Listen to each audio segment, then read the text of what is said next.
21st? No, she's here.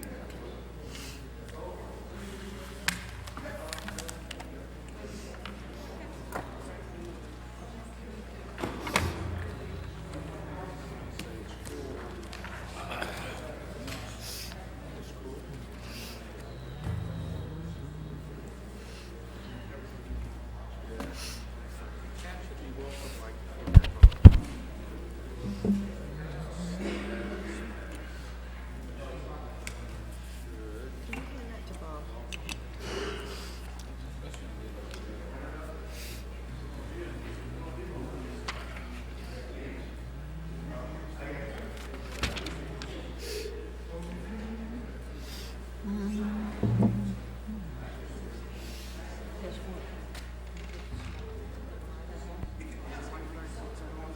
Oh, it cut off again.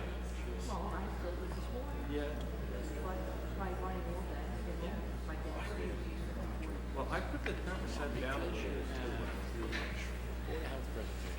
54 degrees. So it's cranking now. My dad said it was 42 at his house in Florida. Inside? Outside. Oh. Yes, no, at least you can see.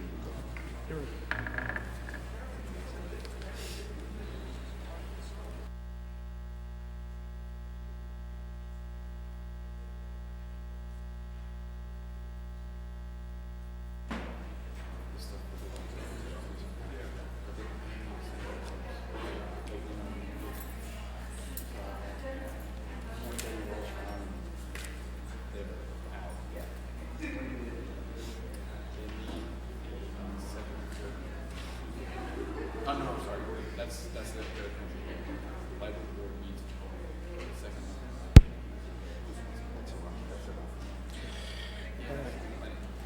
You should have had me schmooze the clerk for you and make some special arrangements. You know. That's what we do. That's professional courtesy. Kinda, I guess.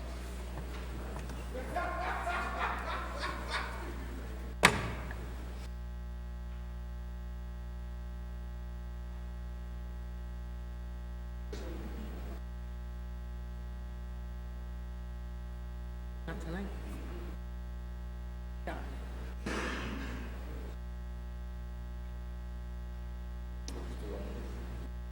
Getting colder. That I knew for about 3 years has been failing, I would. and I couldn't get them to address it.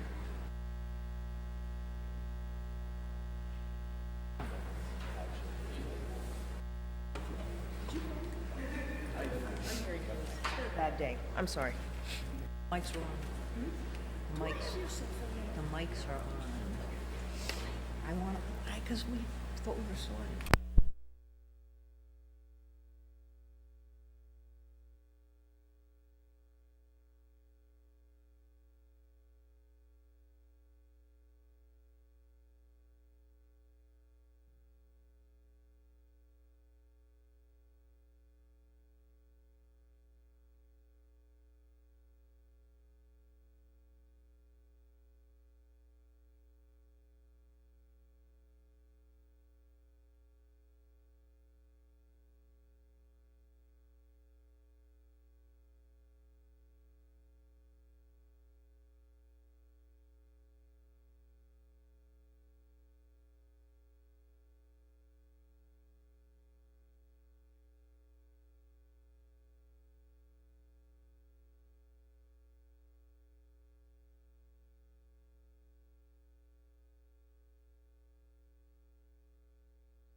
old neighbors that people next road me on Hickory Drive. Usually I think she's. Oh, that's didn't make the Hey, 12 o'clock. that's No. staying. There was a thing I saw, saw on the internet. Like there was two. Well, give me my cell number back. Really? Two twins with two different birthdays and 2 different years. Oh my goodness. Wow, I never even thought about that. My sister's birthday is, And then I'll be going out and getting my coat. oh, that is. Then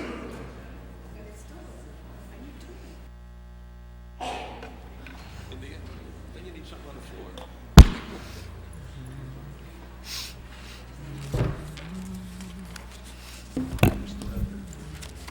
Yeah. Microphone works.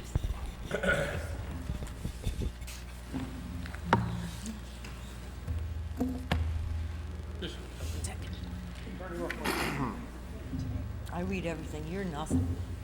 Till you're elected. Okay? I read them both.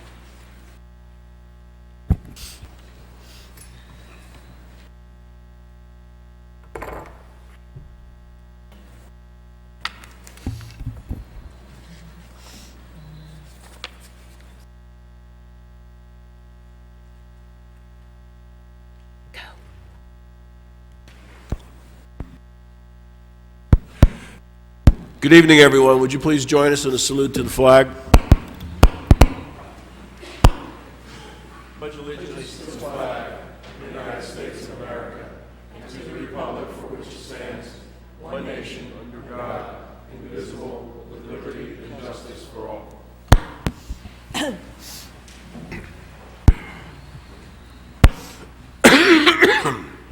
Pursuant to Section 5, Chapter 231, Public Laws 1975, this is to state for the record that adequate notice of this meeting has been provided to the public by posting and maintaining the annual notice of regular meetings on the bulletin board of the municipal building, by mailing the annual notice of regular meetings for 2014 to the News Record and Star Ledger in December 2013, and by filing said notice in the office of the Township Clerk. Mr. Brownlee? Here. Mrs. Larrier? Here. Ms. Leventhal? Here. Mr. Ryan? Here. Mayor DeLuca. Here.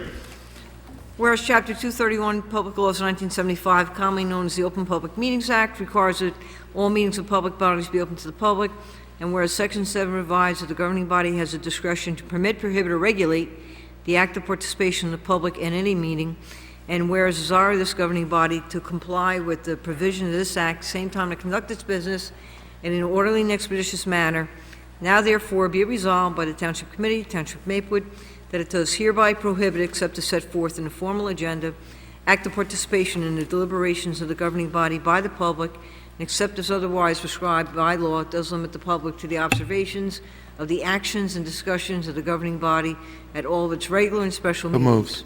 Second. Mr. Brownlee? Yes. Mrs. Larrier? Yes. Ms. Leventhal? Yes. Mr. Ryan? Yes. Mayor DeLuca. Yes. Thank Good evening, everyone. Welcome to January 7th meeting of the Maplewood Township Committee. Tonight, we have a number of items. First, we're going to have Ms. Leventhal, Deputy Mayor Leventhal, is going to be doing the Human Trafficking Awareness Day proclamation.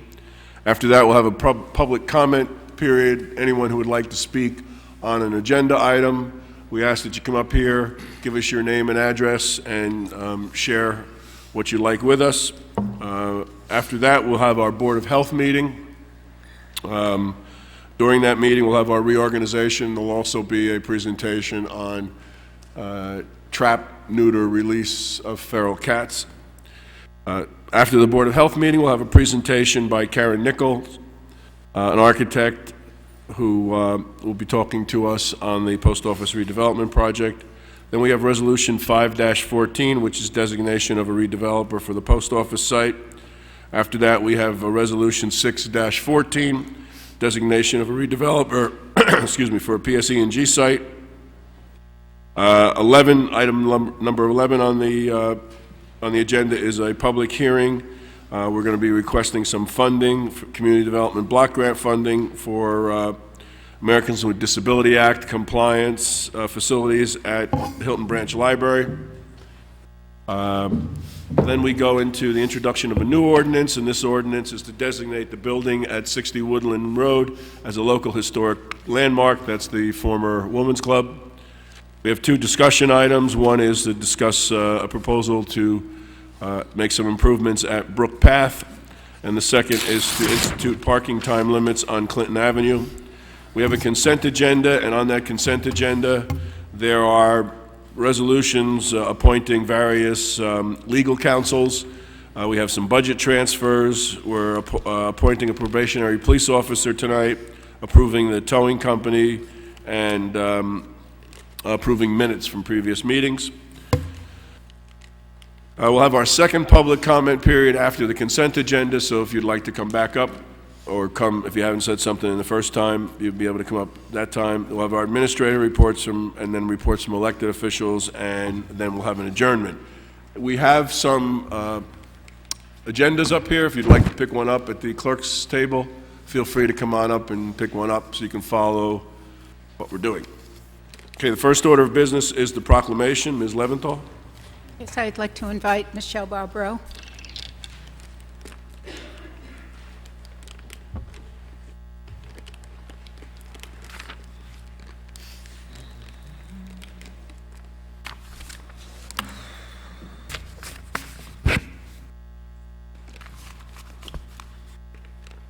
Before I start, I'll just mention that Ms. Barbaro came to us a couple of years ago, and we have alerted us to Human Trafficking Awareness Day on January 11th. So we have, the last 2 years, this year included, have presented this proclamation to her.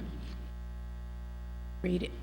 Whereas human trafficking is a borderless crime against individuals that violates the most basic human rights and deprives victims of every shred of personal freedom.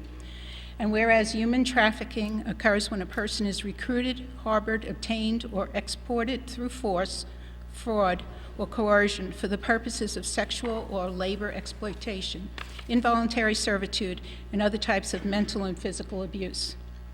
And whereas human traffickers target impoverished and marginalized children, women, and men, isolating them from society and supportive networks and exploiting them for personal and monetary gain.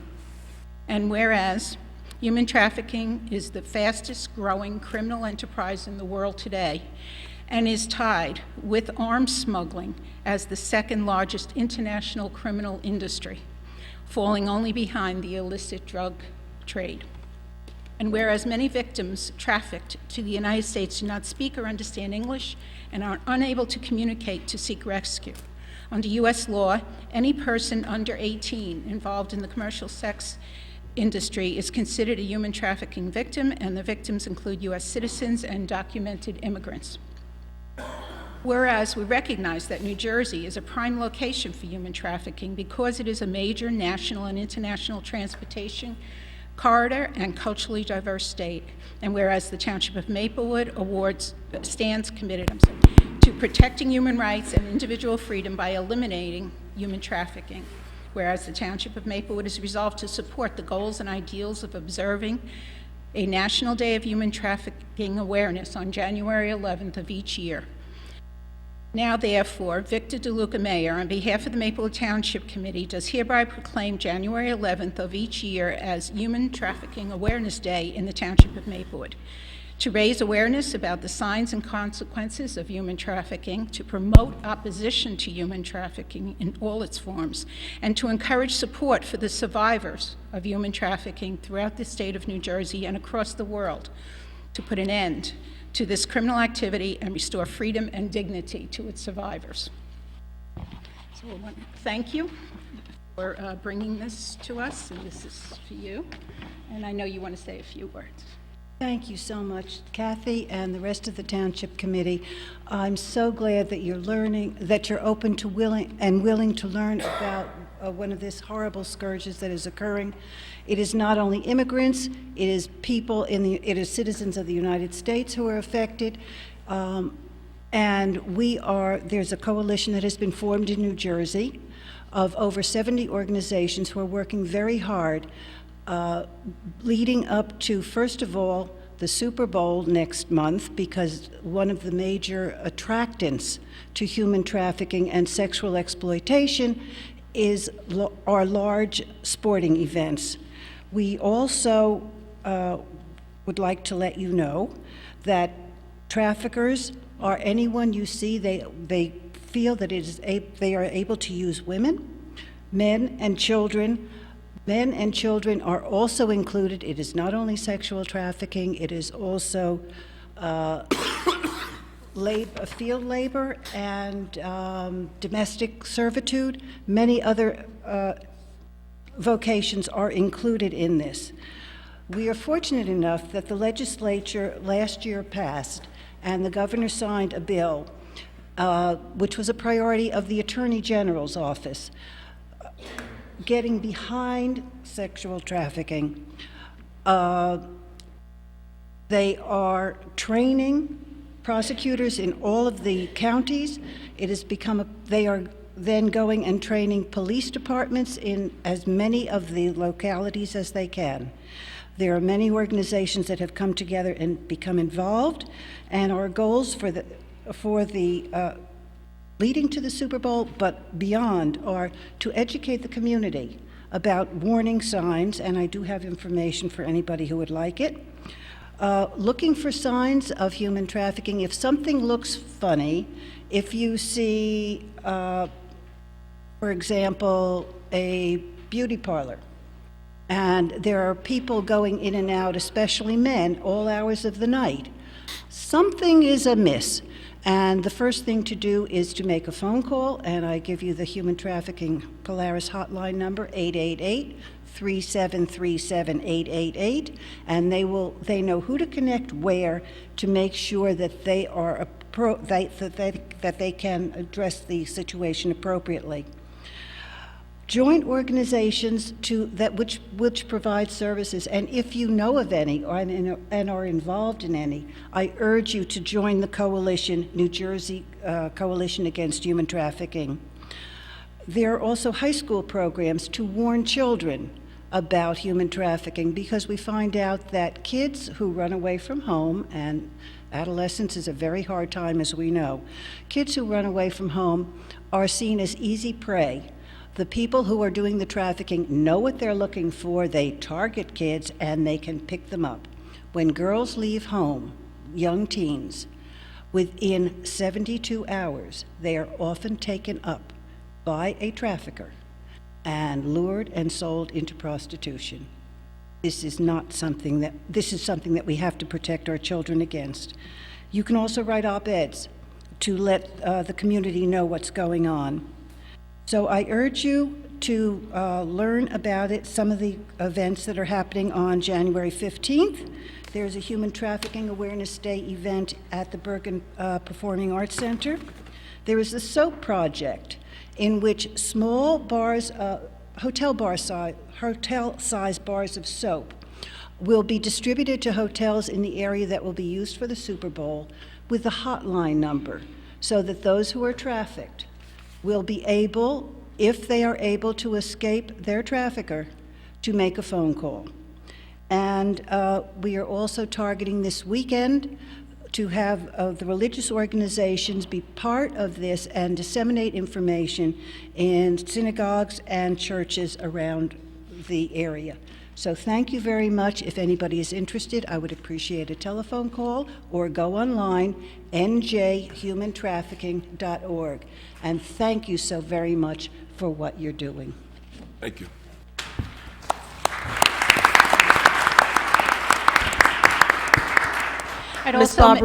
Ms. Barbaro, can I just ask you to leave some of your information with the clerk?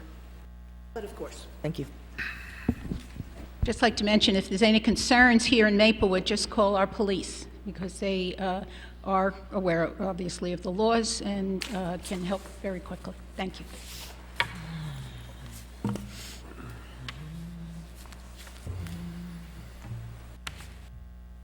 Okay, we're now going to move into item number 6, which is the first public comment period of the night.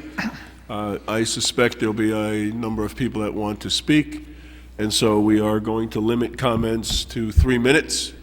If you feel that you need to use more time, you can come back after we've exhausted the list, and you'll get another 3 minutes. So is there anyone who would like to address the Township Committee? Just agenda items. Good evening. My name is John Harvey, 8 Inwood Place in Maplewood, New Jersey. One of the founding members of Engage Maplewood. Could you repeat your address? Just a statement. Could you repeat your address? I'm sorry, I didn't hear. I'm sorry? Could you repeat your address? I'm sorry, I didn't hear. My address? Yes, I'm sorry. 8 Inwood Place. Thank you. Trattoria and Ernie and my neighbors. Give you a location. Women's Club is literally right behind our property. One of the purpose of Engage Maplewood is to increase the amount of engagement of the community in key decisions within Maplewood. We personally don't believe that there has been an open and engaging process despite having some 3 town halls and stuff. And personally, I don't think this is simply a Township Committee issue. I think it's a resident and merchant issue. And I think tonight, is a critical issue. Engage Maplewood tried our best to get information out so people understood what was at stake tonight. I personally hope that, and I know there's some people here that won't agree with my opinion, and I think that's a good thing. Because I think if people come here to express an opinion, that's what our purpose is all about. We are going to ask tonight that you postpone the vote on the post office redevelopment decision. We have looked at the plan that you originally approved, and then what we could garner from the website on the L&M plan. We sent you earlier today a 4-page note that had 42 bullets of discrepancies between the 2 plans, probably 100 questions in total. Some simple, meaning can be dealt with by a zoning or planning board, and some significant, and some are considerably different from what some of you have led us to believe up to this point. So I'm going to ask that we postpone the vote on the post office redevelopment. My question. I was here in October, I believe it was, and you had Daebe's investment. I apologize if that's not the right name for their Springfield Avenue investment. And they were called on the carpet for not having done anything, as you said, in 18 months in a relatively mild development on a transient street, not in the middle of the village. Okay. At that time, you asked them questions. I was surprised that you went ahead with it and didn't give them some consequences. But you did ask them some questions, and one was, will the winter weather interrupt at all your activities in moving forward? And they said no. I went by there this weekend. There is absolutely nothing that has been done on that development. This is 21 months later on a development that's a lot less complex than the post office redevelopment. Okay, what assurances can you give that you're going to be more effective at managing such a complex project with so many implications when to date, 21 months later, a shovel has not gone into the ground at the Daebe's development? Thank you. Thank you. Is there anyone else who would like to address the Township Committee?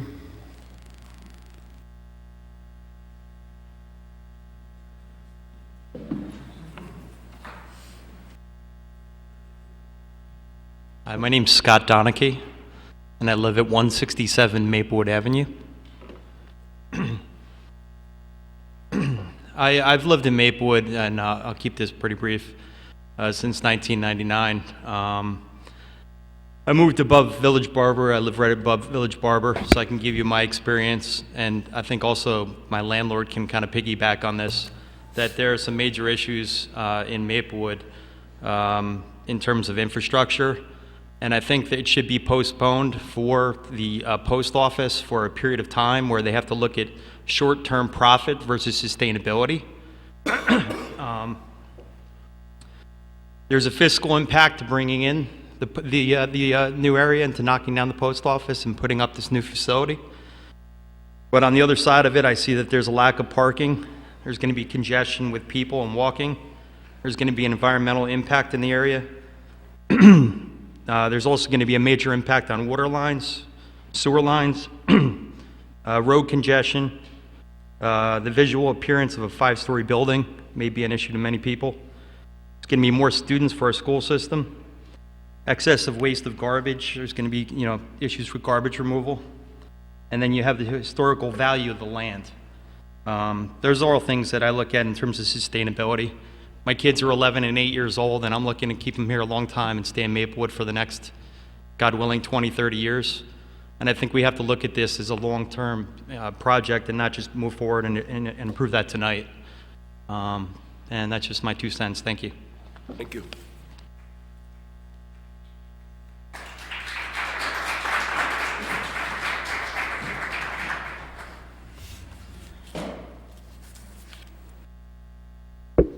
Good evening. Art Christensen, 304 Elmwood Avenue, Maplewood.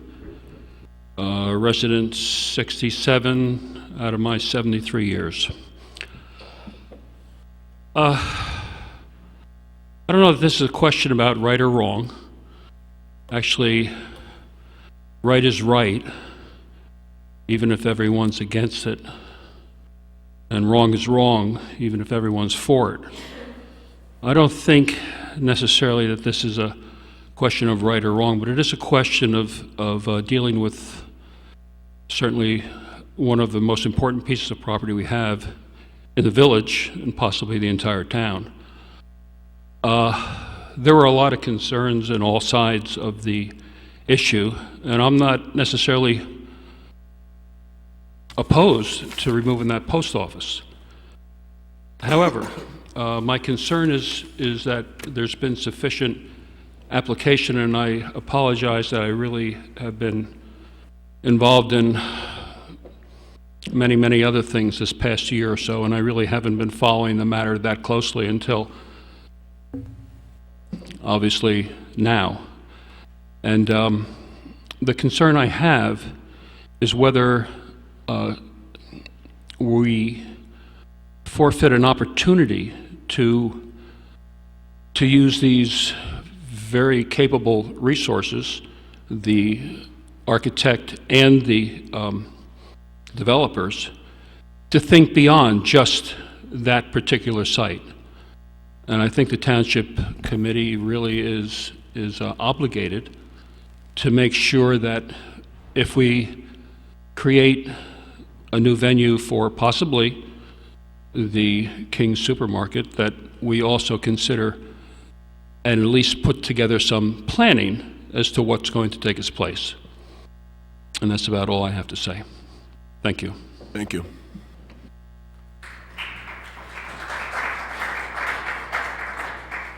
Anyone else want to address the Township Committee?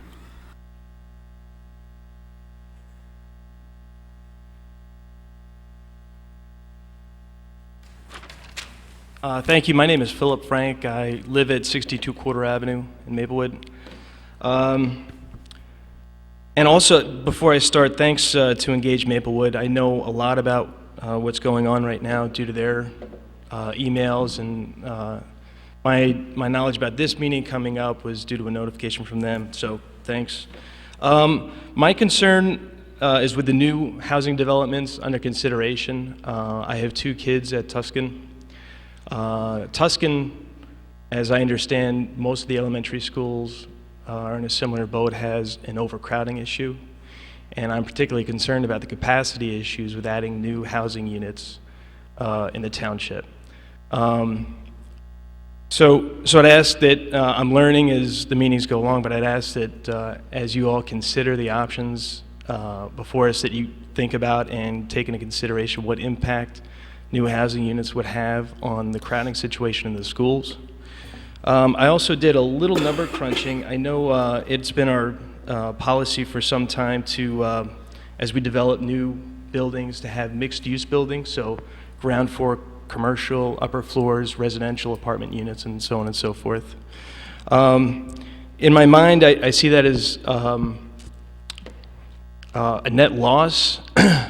And I calculate my numbers this way, just taking a look at the Taxpayer's Guide to Education Spending, published by the New Jersey Department of Education. They show that in 2011-2012, the spending per pupil here in Maplewood was $13,929 per pupil. Looking at the recent 2010 census, they found that there were 8,608 households in Maplewood. 42.8% had kids under 18. If we assume that if we divide that through by the total students enrolled in that same time period, you get about 1.8 kids per household. So if I take that number, and this is basic math, you all have access to better numbers than I do, but this is my common sense way of trying to make sense of it. $13,929 times 1.8 times 1/2, that roughly nets to about $25,000 tax burden on the town for every unit of housing.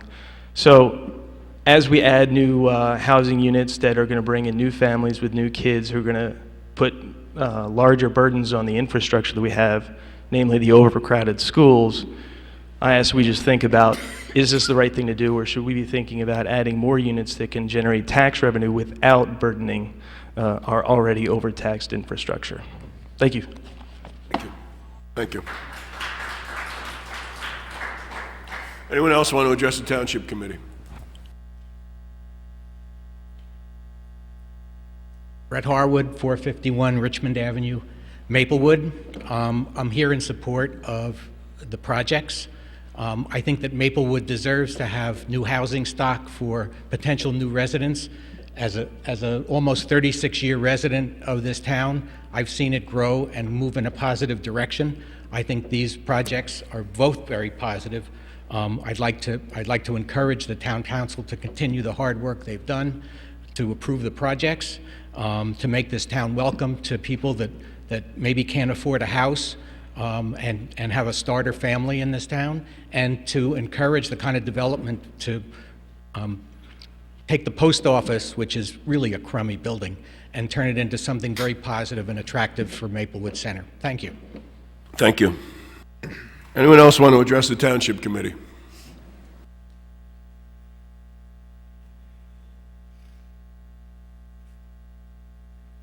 Good evening. My name is Inda Sexer, and I am here tonight representing Engage Maplewood. My address is 57 Euclid Avenue.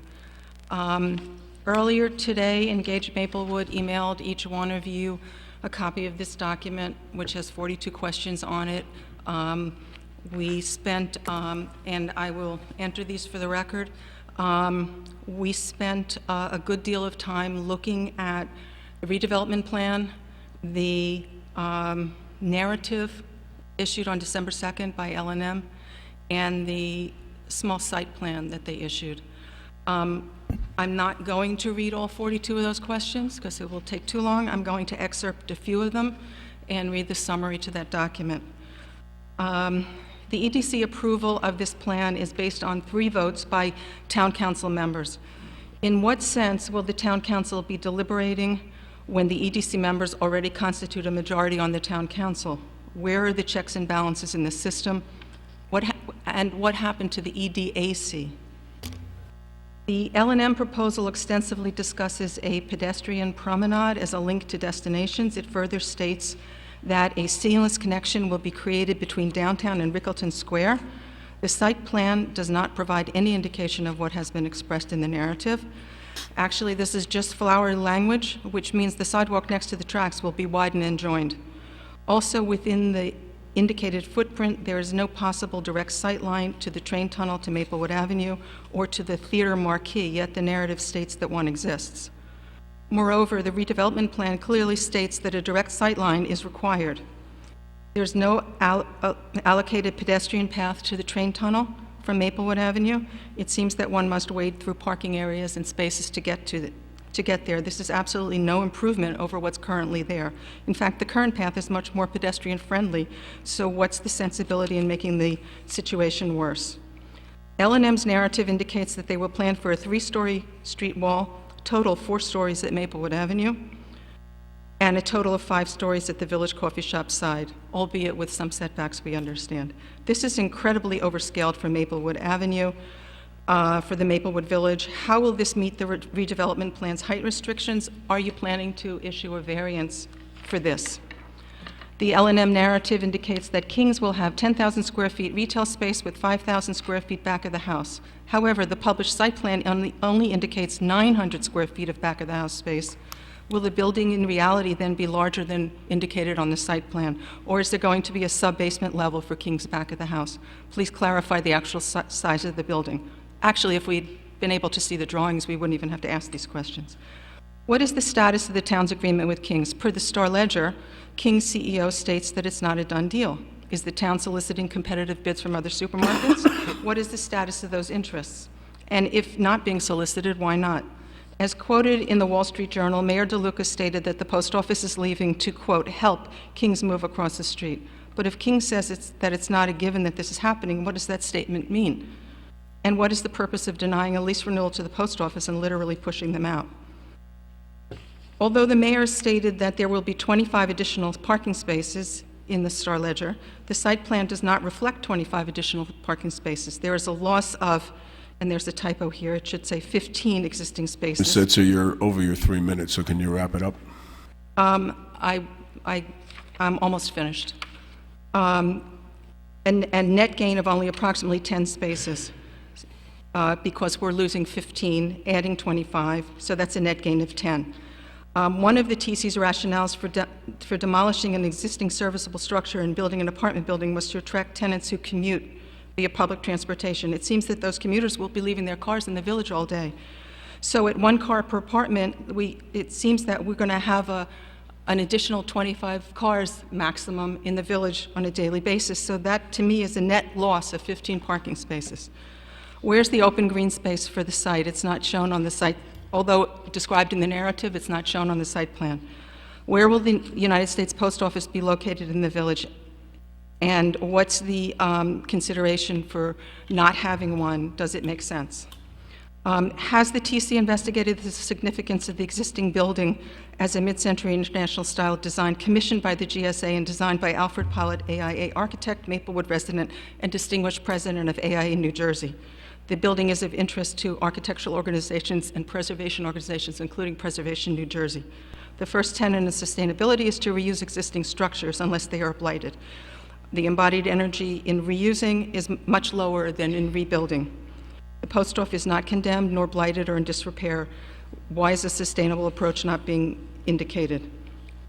What is the anticipated sale value of the land? What is the anticipated average net tax benefit? 2 more questions, I'm sorry. What is the plan to keep businesses from failing during the long construction process? The MVA has done nothing to address this, has not provided information nor support to its member merchants.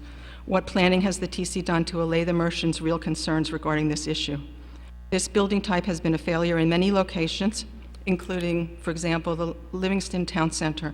Please provide data and substantiation to show how this building type and use will positively impact Maplewood. For example, has all the new housing actually benefited South Orange?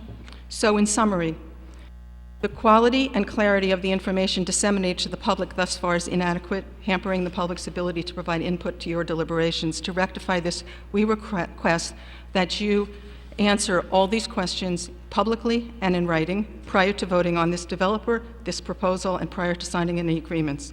We request as well that you do not move forward with your vote until both merchants and residents' concerns are addressed. Notification of the public by mail is requested.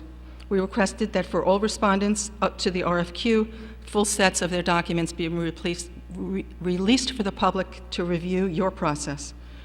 Since many people have been on vacation at this time of year and haven't been able to even see the meager information that you've released, again, we request that you postpone your vote and release full information. We request that you extend the post office lease at the current location while they continue to sort out where they will be located, because the indicated location apparently is not going to work out. And finally, as requested per OPRA, provide the public with all information about the full duration of your administrative process, including communication, deliberation, interim agreements, and notes of closed meetings. This has been requested before and in writing and has been denied. Thank you very much. Who do I give these to enter them for the record? To the clerk.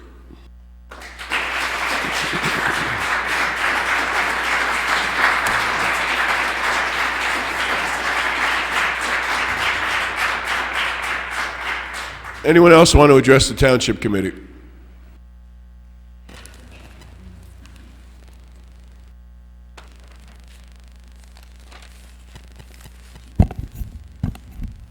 My name is John Dilly. My wife and I live at 13 Everett Place with my wife Eileen. We are the proprietors of the Bee and Thistle Antique Shop.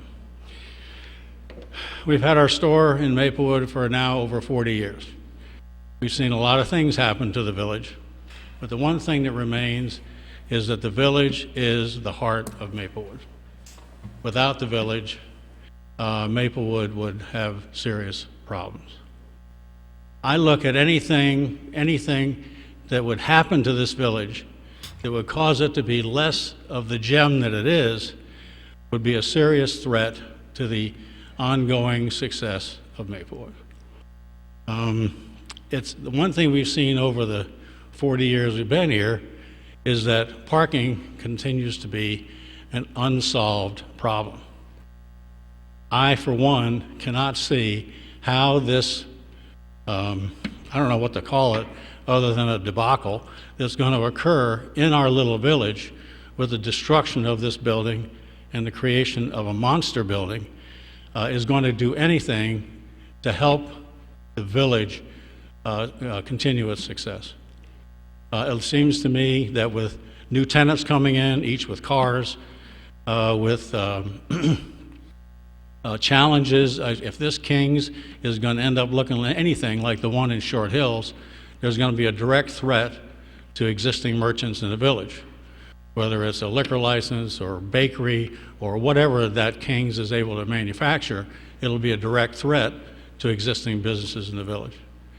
Now, I commend Engage Maplewood for all the work they've done, and in no way do I know as much about this problem.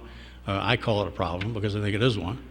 I don't see anything is near in detail, but I feel like I'm staring down the barrel of a big gun, and it's about to go off, and I don't have any idea what's going to happen to Maplewood when this thing cranks up. So please reconsider. 42 questions seems like an awful lot of questions when you're on the hinge here of trying to make a decision this evening. It would appear that maybe to answer even half of those questions might be a good idea. Thank you very much. Thank you.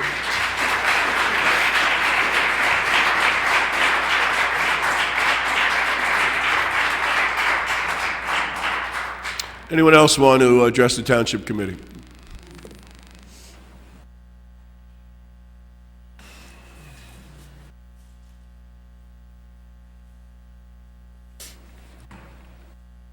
Good evening, Your Honor, council members. My name is Norman Scrivener, and I have a store in town, which I think many of you are familiar with. I have a myriad of questions, but I'll concentrate on the one. In trying to go through the reams and reams of papers and documents and information that's been put forth about this possible construction, one of the things that was brought up before in presence was the amount of time that this possible construction might take. And I believe there was some mention of maybe 15 months, which seems to me kind of a short period of time to do a major construction like this. And again, what guarantees or what possible situations would be put into event if it does go further, if it does take longer?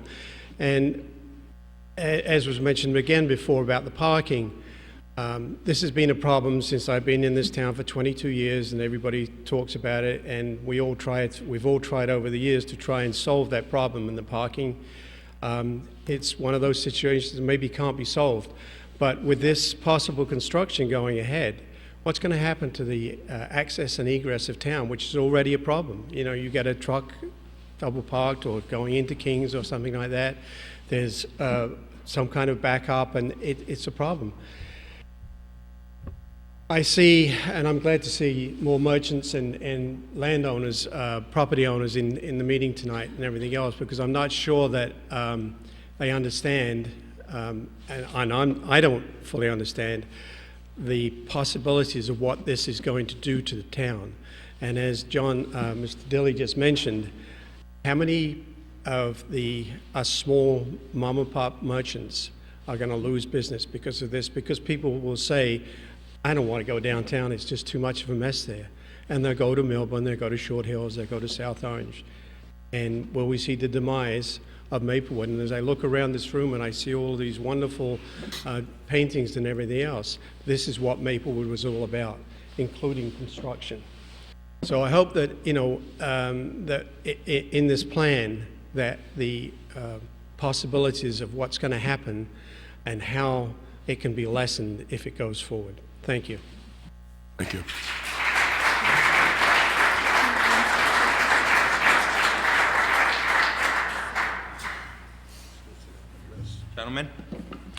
Gentlemen, as a former merchant in Please town... say who you are and your address, please.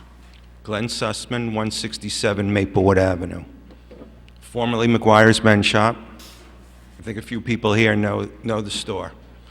As a merchant for 25 years in the town, since 1976, still a property owner and involved in the town, I see this is pretty much something that I've heard about for the last 20 years. They were going to take out the post office. They were going to put Kings across the street.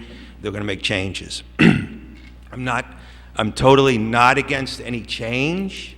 I see progress as something beneficial to the town, to the community, and to the surrounding communities. However, there's so many problems in this town that existed back in '76 when I first came to town, that I still see in this town, that I think need to be addressed. First of all, parking.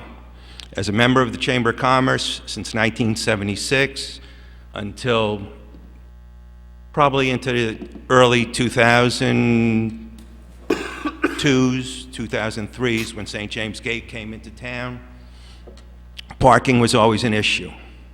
Retail space needs breathability, needs turnover, needs parking. This was always a problem. Still, same problem still exists today.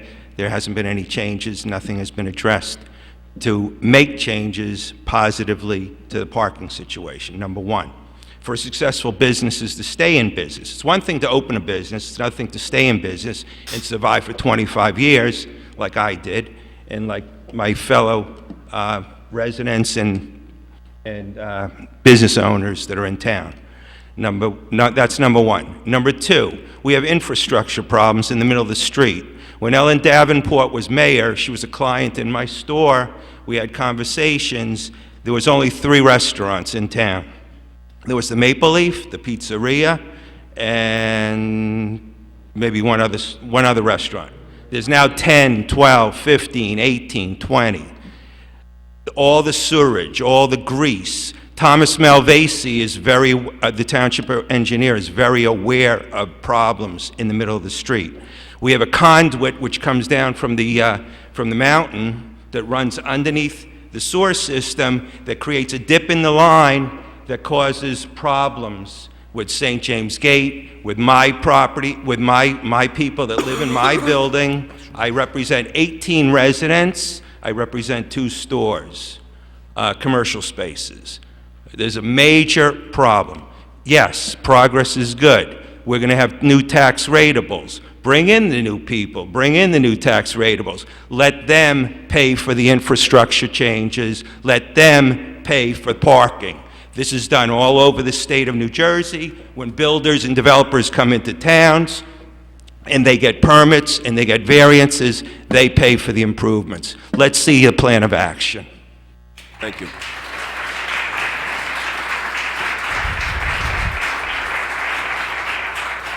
Is there anyone else who would like to address the Township Committee?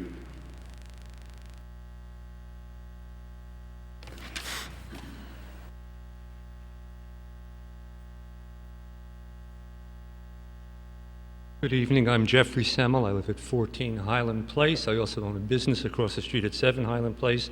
I've worked continually in town for 48 years. I have a very simple question. If nothing is done, what's the damage to the town? Thank you.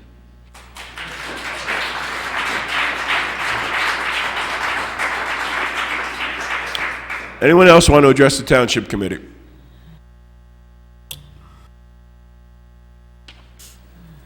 Thank you, John Harvey, 8 Inwood Place. I just want to make a comment of the parking issue from a very different perspective. And I think there's some question whether people believe there's really a parking issue in the village. I even had a merchant tell me not too long ago that they would never take their account out of Bank of America for fear that they might close their parking lot at night, which is obviously a parking thing. How many people think there's a parking problem in the village? Parking problem in the village? Okay. What I want to do is talk about you and leadership, okay? And the best trait of leadership is maybe that you don't have the knowledge and information to solve the problem. As Mr. Sussman said, this has been a problem for 20 years. It's been a problem during your entire tenure. And my lack of confidence is due to some of the recent decisions you've made around parking. Last year, you took a recommendation that was not, and created an ordinance that was not on a parking study about increasing the spaces on Maplewood Avenue from 1 hour to 2 hour. Not half of them, all of them, okay? When I owned Freeman's, if I had 80 customers a day, I could basically break even. At 100 customers a day, I could make a living. 1 to 2 hours does not help Freeman's and any other business that relies on frequent change of parking. So why not do half and half so you could serve Anthony Garubo, Freeman's, and the pizza places too? You ignored that. Okay? If you remember my comment that time, I went around, I said, just tell me why you're voting the way you're voting. I'm moving that to 2 hours. And Inda, I asked you, and I said, why? And you said, why not? That was your first comment. Jerry, I asked you, and you said, because this is a good fact-based decision. And if a year later there's facts, then show us how parking is improved based on the facts that you had to make that decision. So my suggestion is, and this is not about you personally, I believe you guys have good intentions, and I believe you have the best interest of the town. I don't believe you have the competency to, and this is not personal, it's a competency to deal with an issue that is as significant as this. And if you can't solve this problem, and even if you said to me, full disclosure, we're going to take the money from King's that we sell the lot, we're going to put up a two-story parking lot behind John Harvey's house in the Women's Club, I would be thrilled because you would solve the parking problem. Do not do this until you have an interim plan and you at least let us know what the bigger plan is, because this is going to be a disaster from a parking perspective. Thank you. Thank you.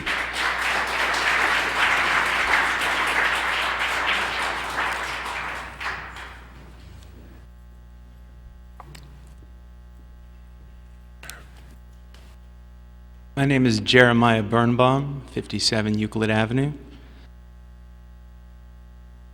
Maplewood is one of the few places in the United States where there's a sense of place. In historic planning and preservation, not only is that prominent in selecting and deciding what towns are historically preserved and worthy of that merit. This town was designed by people who lived here, by people who worked here, by people who had vested interest in seeing it remain a wonderful, thriving place for people to raise children, for people to work, for people to have homes that they could pass down to their children. It was very deliberately designed in that way. It was one of the first planned communities in the United States. That in and of itself makes Maplewood historic. That's why we have a Historic Preservation Commission. Maplewood and Maplewood Village meet all of the criteria to be considered a nationally historic town on anybody's level of criteria. We should designate our downtown a historic business district, as has been done in many places, Charleston, South Carolina, Greenville, South Carolina, places in New York City, other places in New Jersey. That's besides the point. I want to ask why that hasn't even been considered. I've known a lot of you my whole life in this town. I love this town.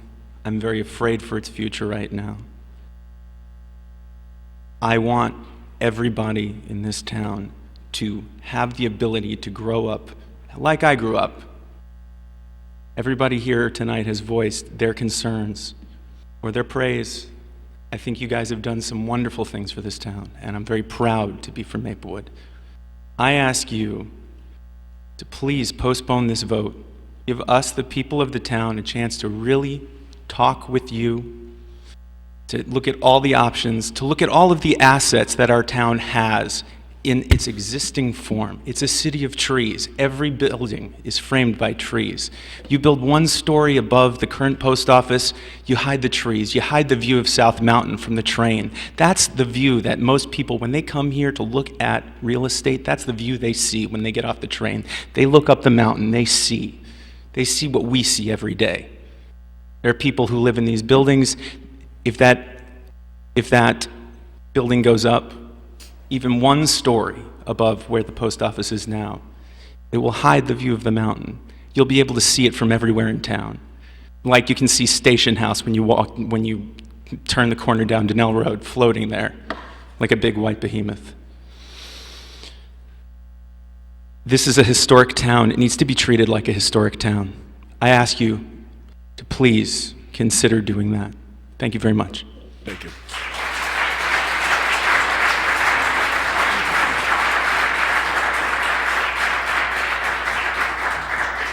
Is there anyone else who would like to address the Township Committee?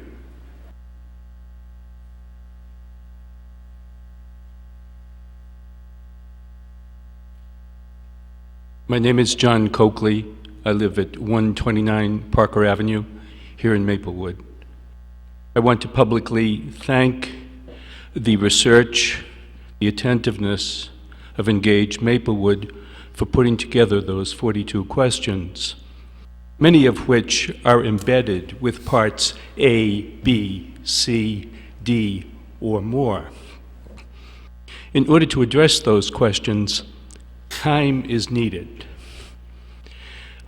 We need to look more carefully, gather more data before any decision, given the multidisciplinary character of all of those questions. They need to be looked at, and so the request to delay is entirely reasonable. I add my voice to those who have already spoken and to Engage Maplewood to please consider the delay.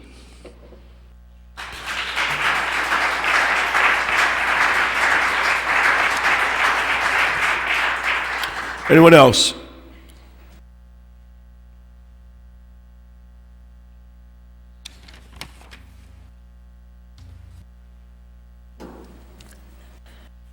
Hi, my name is Todd Hone. I live at 724 Prospect Street. And this is actually the first time I came to this event, but some neighbors kind of informed me. I'm an architect. I'm a profession who lives in the city. So I was interested in what was being designed and proposed. To me, from a professional point of view, this is probably one of the most important sites in Maplewood. It's really the gateway to the village, which is this quaint, beautiful, historic town. It's the heart of the entire village, and we shouldn't take Maplewood for granted. There's, as that gentleman was saying, that there's a very unique way in which Maplewood was developed, and developers who did it really took a lot of thought, put it into it, and the fact that there's not a really unusual mixed diversity of building typologies that kind of make a village a mess is something that should be thought about, because when you go down there, it's a pretty amazing experience. Everyone who comes to Maplewood is like, wow, this is really like a step back in time. To put a 5-story development there would really destroy that experience. And that's something to think about. I mean, you guys are the decision makers, but do a master plan, get design professionals, have other people review it. Take your time. I mean, because once you build this site up, there's no going back. Thank you.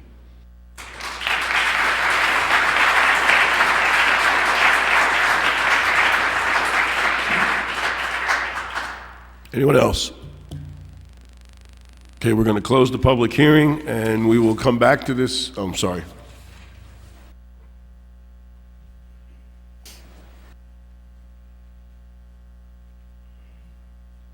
Well, good evening. Dave Helmkamp, 571 Prospect. I wanted to relate to the council the status of the petition that Engage Maplewood has had online and on paper over the last few months. First, I'd like to read the petition. It reads that I would like to be better informed regarding the redevelopment of the post office site and request that you proactively involve the community to promote understanding the plan. This will ensure that the overall results, building design, building use, benefit to the commercial health of the entire village, and the township revenue impacts have broad community support. I request that there be active participation by the community in the evaluation of design alternatives before a developer is selected. As of today, there are just shy of 600 votes on that petition, 597. And at this point, it's taken a bit of a life of its own. Votes continue to trickle in every day, as is typical of social media types of activities that reach some sort of a critical point. So that's the status of that. I'll leave that with you for the record.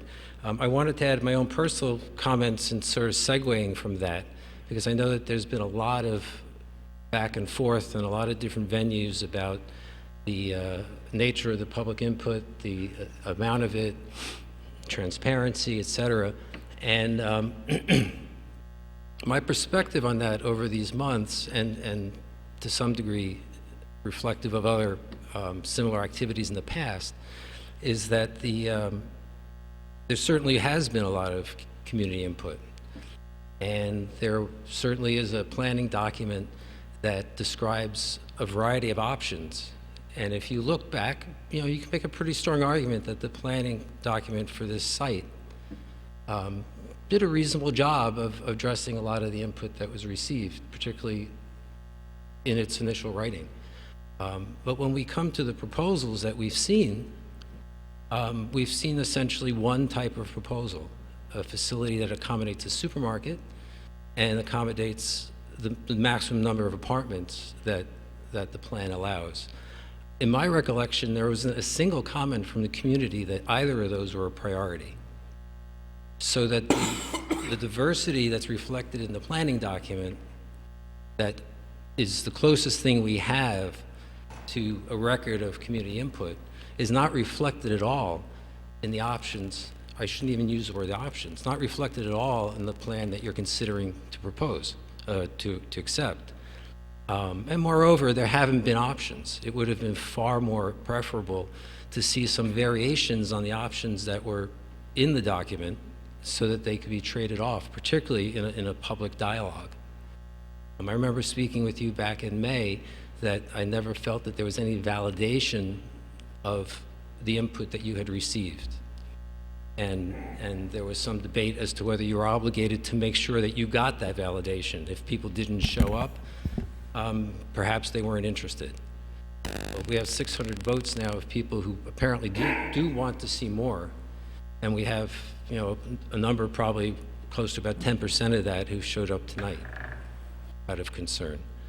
The other part of that choice, that issue of options, and of course it goes back to many of the issues people raised tonight. It's, you know, what are we addressing here? Parking? Are we addressing economic health of the town? Are we just trying to increase population? Are we trying to bring more commerce into the town? These are the things that could be addressed if there were options beyond just a building with a supermarket and 25 apartments.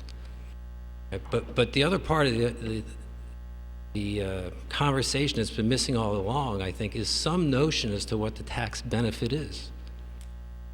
Because community can make a choice. I mean, my guess is that this project might drop a typical taxpayer's bill $3, $4, $5 a year. I, for one, would like to be able to choose, or at least provide input as to whether I think it's worth $3 to me, $4, $5, $6, $7, or $8. There may be someone here who wants 50 units to get $8 off their annual tax bill. I don't know.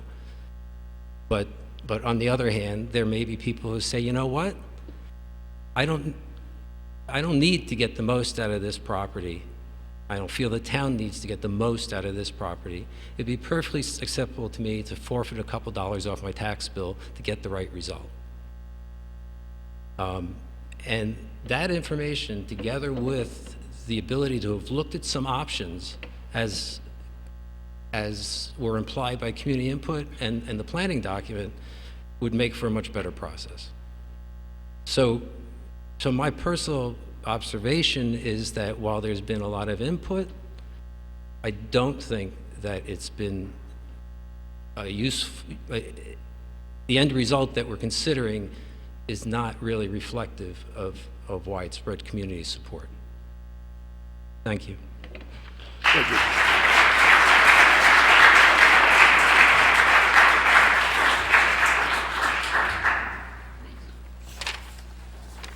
Hi, Joe Strupp, 7 Yale Street, and editor of MapleWoodian.com. I had one question. Several things have been mentioned throughout this that the post office, I thought, was leaving of their own choice, but then I'm hearing mentioned that the township is not keeping them here. What is the answer to that? Does anyone want to explain? Is the post office leaving because we're wanting them to leave, or they're leaving on their own? Post office is leaving because the lease is up and we're not renewing the lease. Okay. A lot has been said about people who are against this project. We did a poll on MapleWoodian.com that found about 56% of our respondents, which were just under 100, which has been seen as a representative sample in a town population our size, believe it or not. Presidential polls include a much smaller percentage of voters. But a good 44 to 45% of respondents supported the plan. And I've been a reporter for 25 years. I know a lot of times when public projects are announced, the opposition is much stronger, perhaps vocally, than the supporters. So I think it's got to be safe to say that there are people who support the plan. I don't support it or object to it in any way myself because I'm still reviewing it. I do recall that when the first announcements were made about, I believe, the 8 companies that came forward, I wrote at the time, there was very little information about what they were planning. Then it was down to 3, and now it's down to 1. It seems like very little information was shared in a lengthy amount of time so that it could be reviewed. I think that's something that a lot of people are concerned about. Also, I believe that when public projects are finally created and built, the concerns and fears are often less in the reality than in the concern at the time. I'm not saying that's the case here. I'm just saying you have to look at the good and bad of this. I do think people should have more time to see more information, and I really don't know why there wasn't more information put forth on all 8 proposals, or at least potential proposals, and then when it's down to 3 and finally down to 1. It feels like it was sort of pushed through without a lot of time for input like we're having tonight. I think a delay would be beneficial, but again, there are also developers, time constraints, and money, and people wanting to get things done so that they can make money on it, and then the town can have something new.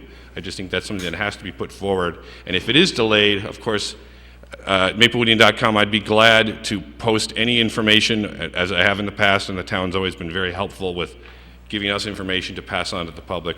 I just think that's something that has to be considered. Thank you. Thank you.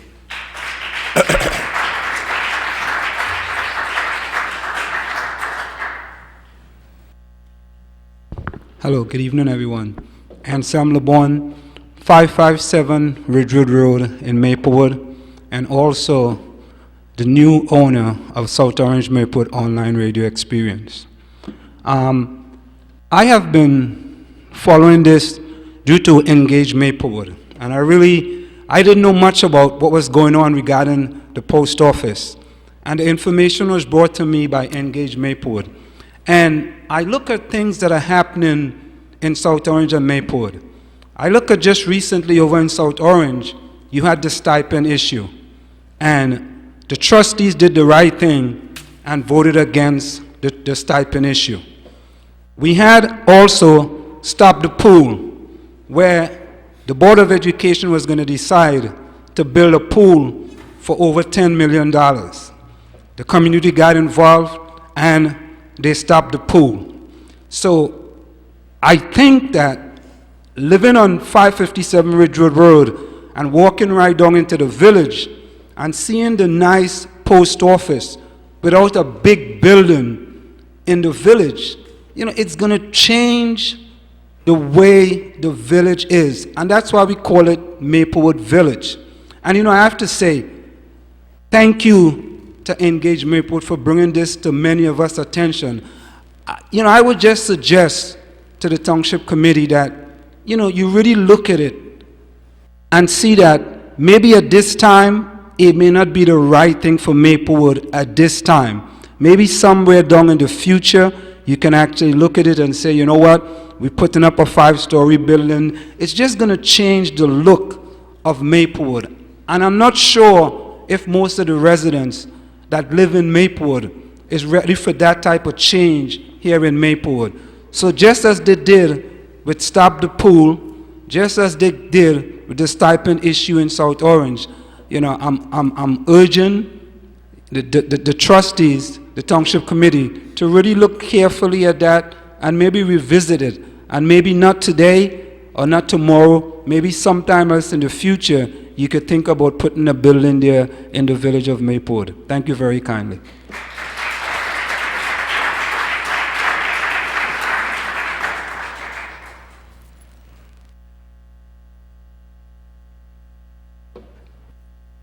Hi, I'm Emily Zacharias. My husband and I moved here in 1983, and we were on Maplewood Avenue. And then in 1990, we moved to 47 Mountain Avenue. I think in the late 80s, when we were on Maplewood Avenue, and the movie theater was still large, and a lot of the people in the neighborhood knew that the movie theater was going to be turning over. And it was originally, the business plan was for 7 movie theaters. And there was a great deal of concern about that. And so it was held to 3, I believe. And we felt we had dodged something. And then business went on as usual, and at some point, and I think it was maybe within 3 years, we had a 7-plex, which of course we have now.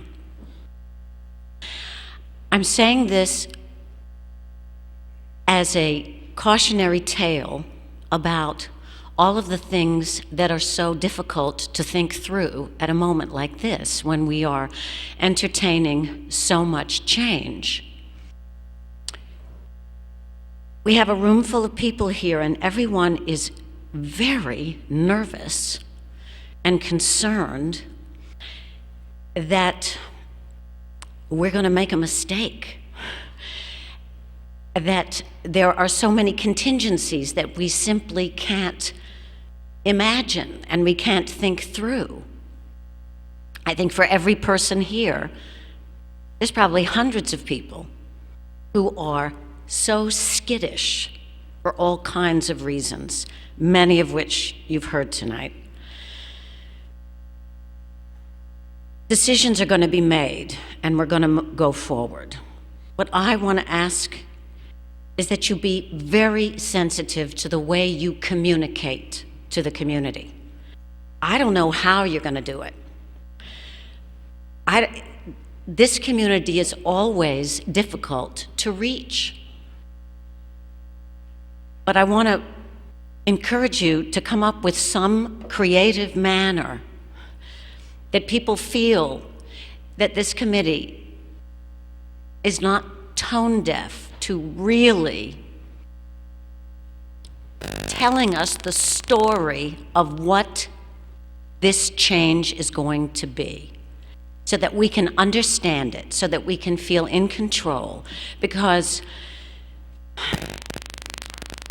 the tone you set by the way you communicate is going to be you're going to be judged almost the same as the project itself.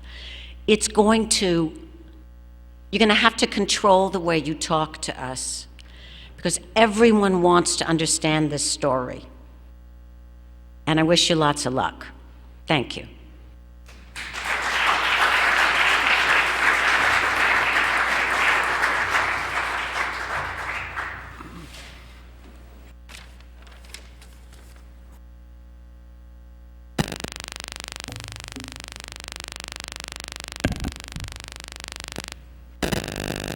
John Brannigan.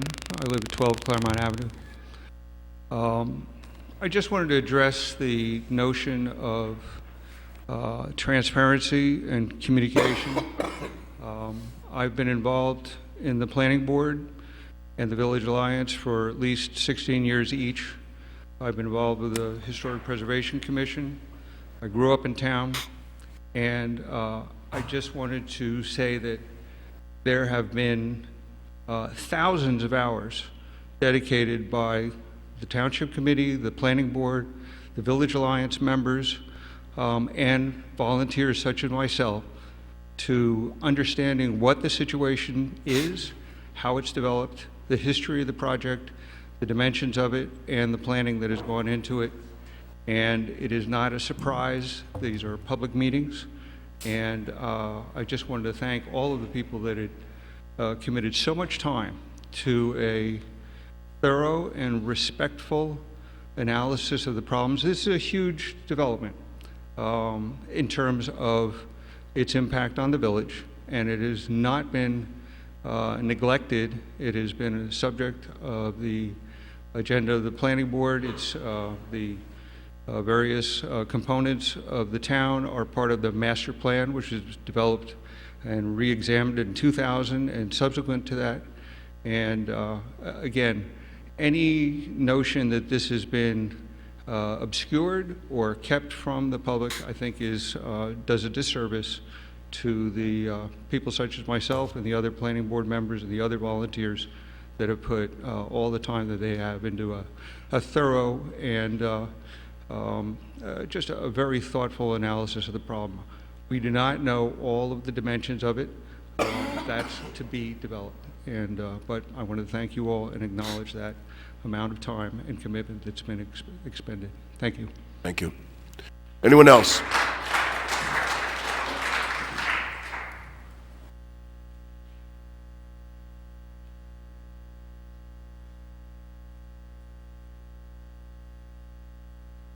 Hi, Nick Schwartzhall, 89 Maplewood Avenue.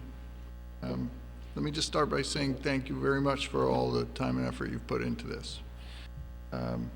But that said, I would like to add my voice to asking you to reconsider this design and to give the community more options to consider.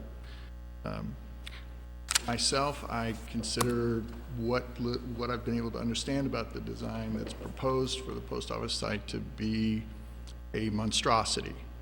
It's a building that encourages commuters. It turns over the vast bulk of its space to one business. It does not encourage residential life within the village. It doesn't enhance the life of the village. And in that way, I think it's a failure. So, and for that reason, I'd like to ask you to reconsider. Design matters. Design matters a lot in any town. When I moved here in 2007 and I walked downtown in Maplewood, I loved the feeling of it. I think that in this central location with this large building, we're making a mistake, and that there are other things that we could do in that site that would better serve the community. My only other comment is simply to say, not to contradict the prior gentleman, but it's one thing to do what's required in terms of what the statute says or in providing information about what's happening. It's a wholly different thing to make an extended effort to engage the community in understanding what the decision making is and what the priorities are, and to get them involved in it. You are our leadership in this town. Personally, I would see it as your responsibility to do that. Mr. Brownlee asked me for my vote this fall.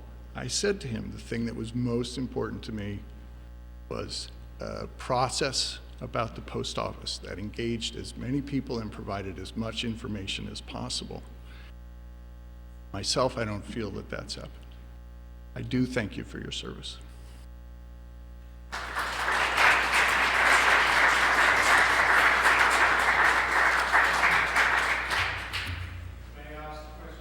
Up here.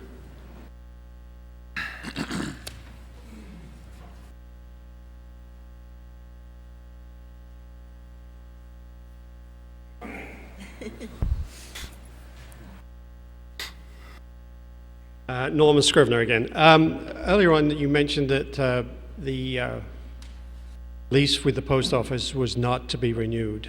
Can you tell us why it was not renewed under any circumstance, since it's obviously a point of discussion with many of the meetings we've been to, and has been a great disappointment and loss to the town that there will be no post office present in town? Thank you.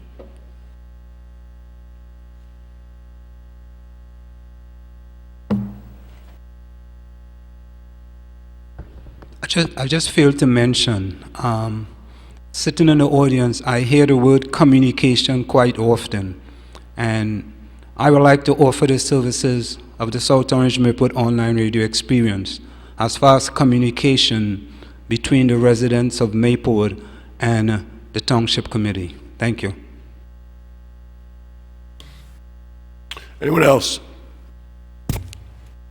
Okay, we're going to close the public hearing, and we're going to move into Board of Health meeting.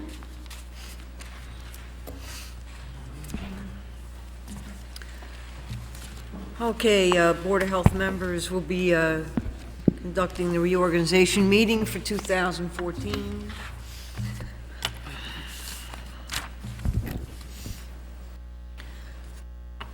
Pursuant to Section 5, Chapter 231, Public Laws of 1975, this is to state for the record that adequate notice of this meeting has been provided to the public by posting and maintaining the annual notice of regular meetings on the bulletin board in the municipal building, by the mailing of annual notice of regular meetings for 2014 to the News Record and Star Ledger in December 2013, and by filing said notice in the office of the Township Clerk.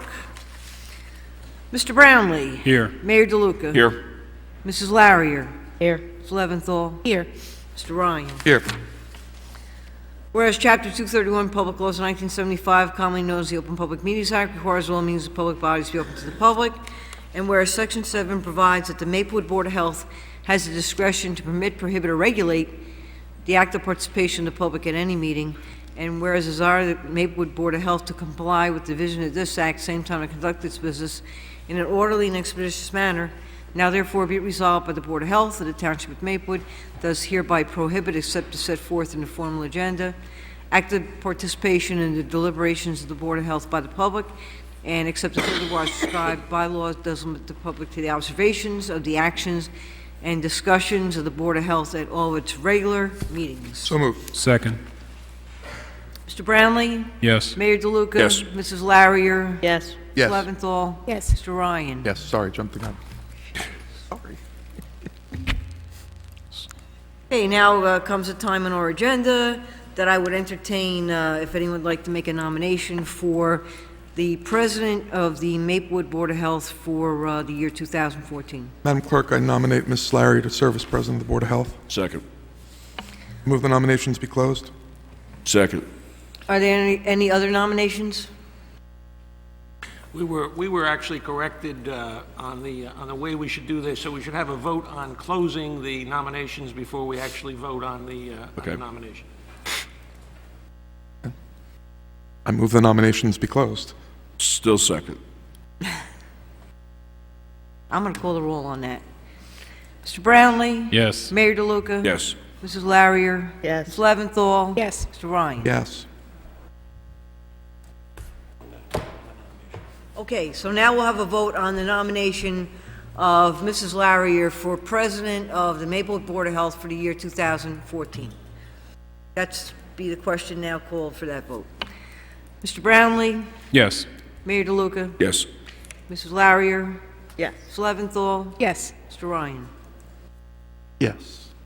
I declare Mrs. Larrier the President of the Maplewood Board of Health for the calendar year 2014. Thank you. And now, I would like to entertain a motion to accept the minutes. You will also note that you got Mr. Rowe's year-end numbers as well. Move approval as distributed. Second. Mr. Brownlee? Yes. Mayor DeLuca? Yes. Ms. Leventhal? Yes. Mr. Ryan? Yes. Mrs. Larrier? Yes. And good evening. This evening, we have a presentation by Ms. Lerner. She will be giving us a presentation on a trap, neuter, and vaccinate and release program. You have her packet in front of you. And if anyone else wants a copy, we will have them available. I don't believe we have them available tonight. We will have them available for you. Ms. Lerner. Thank Welcome. you. Thank you, Board President Larrier, board members, for inviting me to address you. My name is Michelle Lerner. I'm an attorney and policy specialist with the Animal Protection League of New Jersey. And what I do there is provide technical support to municipalities that are interested in creating and implementing humane and effective feral cat management policies. I've been asked by a group of Maplewood residents to talk to you today about why the town's current approach to feral cat management is not working, how trap-neuter return can help, and what the town can do to encourage rather than discourage residents who are interested in putting their own resources and time into neutering and vaccinating the feral cats. I will try to be brief and under 10 minutes. I normally provide a longer presentation, so please let me know if there's anything you would like me to elaborate on. In terms of feral cat numbers, feral cats are cats that are born outside and not socialized by humans. They are domesticated species, but these cats are scared of humans in the way that wild animals are and can't be handled. Mathematical models that are based on human populations suggest that there's at least 1,500 or so feral cats in Maplewood. There may be a lot more.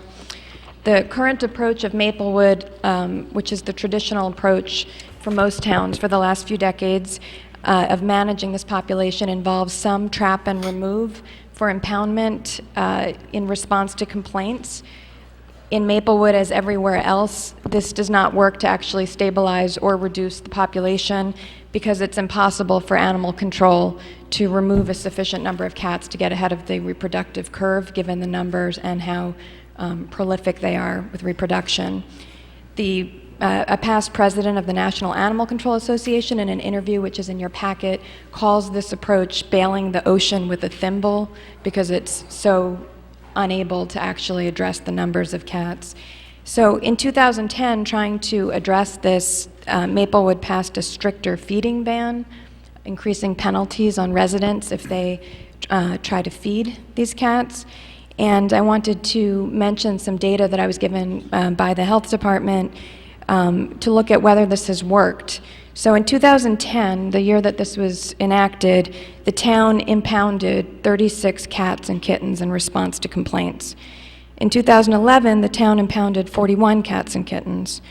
In 2012, the town impounded 84 cats and kittens, and I'm not sure of this number for prior years, but picked up 90 dead cats and kittens, which is quite a lot in my experience for a town this size. In 2013, the town impounded 83 cats and kittens and picked up 74 dead cats and kittens.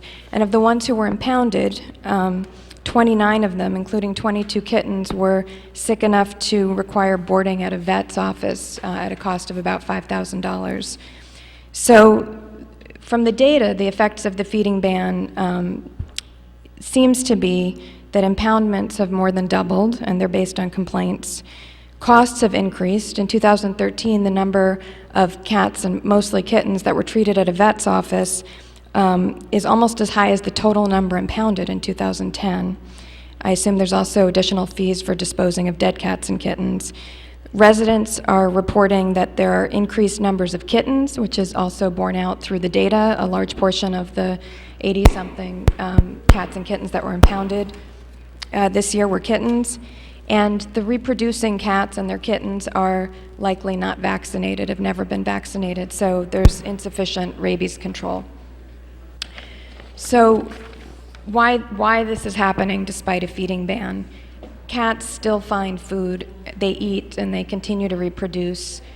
They do not all move across the town border when a feeding ban is implemented. But trappers, there are people in Maplewood who are trained to trap cats, get them neutered and vaccinated. They, for the most part, stopped when the penalties were increased under the feeding ban after one of the trappers apparently was fined for feeding as part of the trapping process. And the people who feed cats, which according to studies is 1 in 6, are now afraid to call attention to themselves by involving trappers to get the cats neutered and vaccinated. So as a result, there's more reproduction and the numbers are increasing and there's less vaccination. So trap, neuter, return, also referred to as TNR, can help reduce the cat numbers, control rabies, and it can do that at no cost to the town. This has been the trend for the last decade across the country, including with a lot of animal control departments engaging in it. More than 150 New Jersey municipalities, and there's a list in your packet, have some form of officially sanctioned trap, neuter, return, although it goes on in every town. They have reported reduced numbers of cats, reduced numbers of complaints, and they are the only municipalities in New Jersey that are reporting that. And better public health measures because the cats that remain are vaccinated. It's cheaper than traditional methods of controlling cat populations, and in Maplewood, residents are not even asking the town to do it, they're just asking to be able to do it themselves and to pay for it themselves without being penalized. So very briefly, trap, neuter, how it works, how trap, neuter, return works. The cats are already there. Trappers go in, they try to trap every cat in an area. They, if the resources are available, they remove all the kittens that are young enough to be socialized and the friendly adults to adopt out. They neuter and vaccinate everyone. The feral cats who cannot be adopted out are returned to where they were trapped. They are ear-tipped for identification, which is a procedure done under anesthesia while they're being neutered so that they can be visually identified. And they're monitored with controlled feeding so that they can be retrapped as necessary. Why this works is that you have a lot more people trapping than is possible when you rely on animal control officers alone. And it's proactive, it's not just complaint driven. Residents cooperate when there is a humane solution. They will come out from being underground and putting food out in their backyard late at night and actually report that the cats are there and get help to get them neutered. The reproduction is stopped and the remaining cats die off naturally. This is paid for with often private funds, grants, donations. This process of this method of controlling feral cats is accepted by the New Jersey Department of Health and Senior Services. There's a policy of theirs that is in the packet that I provided to you that they leave it up to each municipality whether or not to engage in trap, neuter, return, but call it a facet of the solution to the feral and free-roaming cat situation, specify that if a municipality approves TNR, TNR'd cats are not considered strays, subject to impoundment under state law, and that feeding bans should apply to cats that are not managed through trap, neuter, return. The New Jersey legislature enacted a statute in 2010 that encourages veterinarians to assist municipalities with trap, neuter, return programs by providing continuing education credits for providing free veterinary services for it. The 2004 Governor's Task Force on Animal Welfare supported trap, neuter, return. Sustainable Jersey does. The National Animal Control Association, the New Jersey SPCA, the ASPCA, the Humane Society of the United States. This is what the trend is. I was asked to provide some data about results in other towns. Some examples are Englewood, reported a 72% reduction in tracked feral cat colonies in the first 2.5 years of a comprehensive TNR program. Morristown reported 76% reduction in 5 years. Cape May, an 80% reduction in 4 years. Mount Olive, which is my own town where I live, a 66% reduction in the first 3 years. Burlington County, where there's an 8-town project in New York City, each report an average colony reduction of about 50%, but that covers colonies that were done years ago and new colonies, and they both specify that the older colonies have seen a much higher reduction. And I just wanted to mention that New York City's program, which is extensive and supported by the city and has been very effective, was started by a Maplewood native, Brian Cordes, who actually is now the grant maker for TNR programs at PetSmart Charities. And when he found out I was coming here, he asked me to say hi for him and that he's going to move back if you do not allow this. So, TNR in Maplewood, residents negotiated a $50 spay-neuter fee with a local vet. They've raised a bunch of money. They plan to apply for nonprofit status, apply for grants. They just want to ensure that they're not going to be fined for doing this public service, and that caregivers and feeders are not going to be afraid to come forward and ask for their help.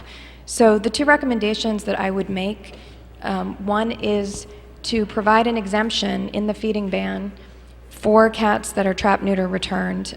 That's what New Jersey Department of Health and Senior Services recommends.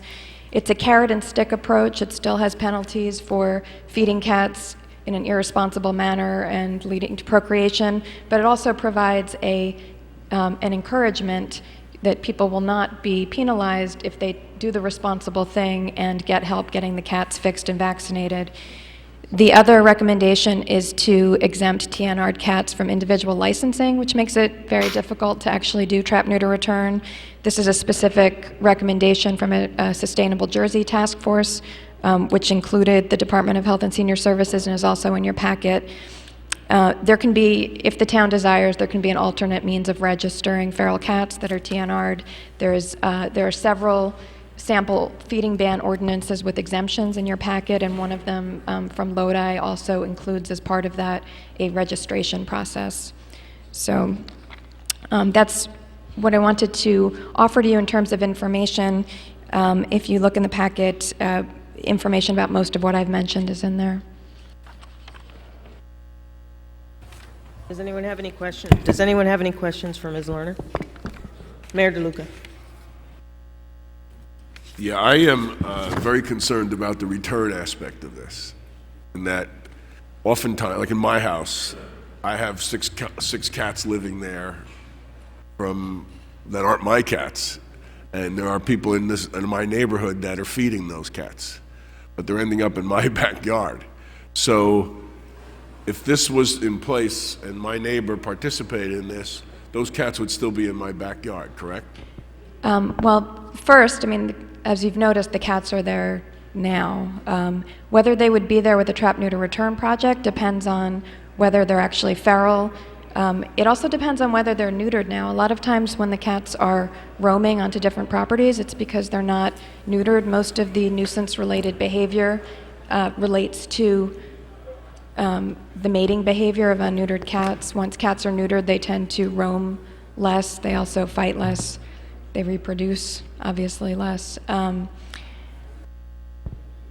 But if those cats are feral, there is no place else for the cats to go. There is no project that is going to come and remove them. And honestly, if those cats were removed, they're there because there is they have some kind of source, not only of food, but shelter. It's an inviting place. Because there are so many other cats around, there's something called the vacuum effect. If those are just removed without any kind of comprehensive solution, you're going to have another group of cats there almost immediately. What has been noticed by towns that have trap, neuter, return programs, when they're comprehensive, which is not even, what is being asked of Maplewood, but is that complaints from residents who did not want cats on their property actually go down significantly, in some cases to zero, because there are fewer cats after trap, neuter, return. They tend to roam less and they have less problematic behaviors. There are also deterrent devices that can be placed on properties, and a decent trap, neuter, return program has a nuisance abatement part of it, where somebody can actually provide a deterrent device like a motion-activated sprinkler or something to actually keep cats off a particular property. It's very rarely actually required once a program is implemented. Mr. Roy. A question. It's a very good presentation. It's very thorough. There's a lot of information and a lot of facts to back up your position. And and you're an expert in this, and so I commend you on this. And it's a good idea. What I wonder is, I'm not sure if I'm asking one question or two questions. What would make a program like this not work, or are there places that this has been tried where it hasn't worked? And why hasn't it worked in those places? And maybe that's the same thing, right? Maybe if there's like a formula to make this work, and if you miss one or two of those things, it fails. But I'm just curious about that. It has not worked in a few places that I'm aware of because the trap neuter return was not done. I think that there is. I feel a little bad talking about this, but I feel like there's a program that I feel is not very effective at all in South River, but it's because there's nobody actually doing the trap neuter return. They didn't have a nonprofit or a group of residents. They wanted it. They allowed it. Not many people actually did it themselves. They asked me how to improve that. I suggested forming a town committee to do it because there was no profit ready to move in. They formed an extremely dysfunctional town committee, and there's just still not much getting done. It's not a failure of trap neuter return itself, but it's a failure of being able to actually create a program. In general, in order to actually stabilize a population, at least 50% of the cats need to be neutered at any given time. And to stabilize a population through removal, at least 50% have to be removed each year. So there's less effort there. 75% need to be neutered in order to see any kind of reduction. The goal should be 100% of neutering, but it could be ineffective if it is done half-heartedly, but it's not likely to be as ineffective as not doing it at all. Okay, and is this a kind of a program where we could put it in place on a trial basis, and if we determine it isn't working, we can retract it, or is this one of these once you get started, it's hard to stop sort of things? I'm not asking this question very well, but you know what I mean. Well, no, there are towns that have done pilot projects. In fact, I think Atlantic City's Boardwalk project is still called the pilot project, like 11 or 12 years later. Normally, when there's a pilot project, it's in a particular area or there's some kind of comprehensive program that's being attempted. I think that temporarily exempting trap, neuter, return cats from a feeding ban with penalties, if that's the approach that you actually take, I do think that it would be problematic after a year to impose penalties regarding the same cats after resources have been put into neutering them. Also, the Department of Health and Senior Services approves of trap, neuter, return, but only in the managed colony context, which means that the cats are cared for afterwards, and so it would be problematic to all of a sudden require that such cats not be cared for anymore. What I'm talking to you about today is not actually what I normally suggest to towns. When I'm asked to come into a town to speak, it is usually because either the municipality is already looking at creating a comprehensive program or wants to, or there is a nonprofit that is ready to move in and take on the whole town and want some kind of a relationship or permission from the municipality. There is no existing nonprofit yet like that. There are residents in Maplewood that were doing this and would like to do it on a larger scale and are worried just because of the feeding ban and also the way that the licensing ordinance is enforced.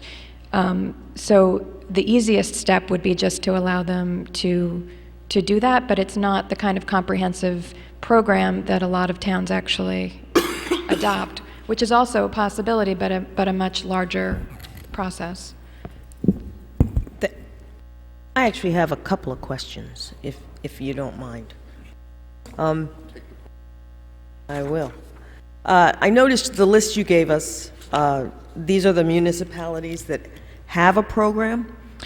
This is just a list that I've created, a working list, and I think it's actually not comprehensive, that have some sort of officially sanctioned trap, neuter, return, and I've tried to note on it if it's by an ordinance or resolution or some relationship with a nonprofit. A lot of them, the animal control officers simply do trap, neuter, return or work with a nonprofit.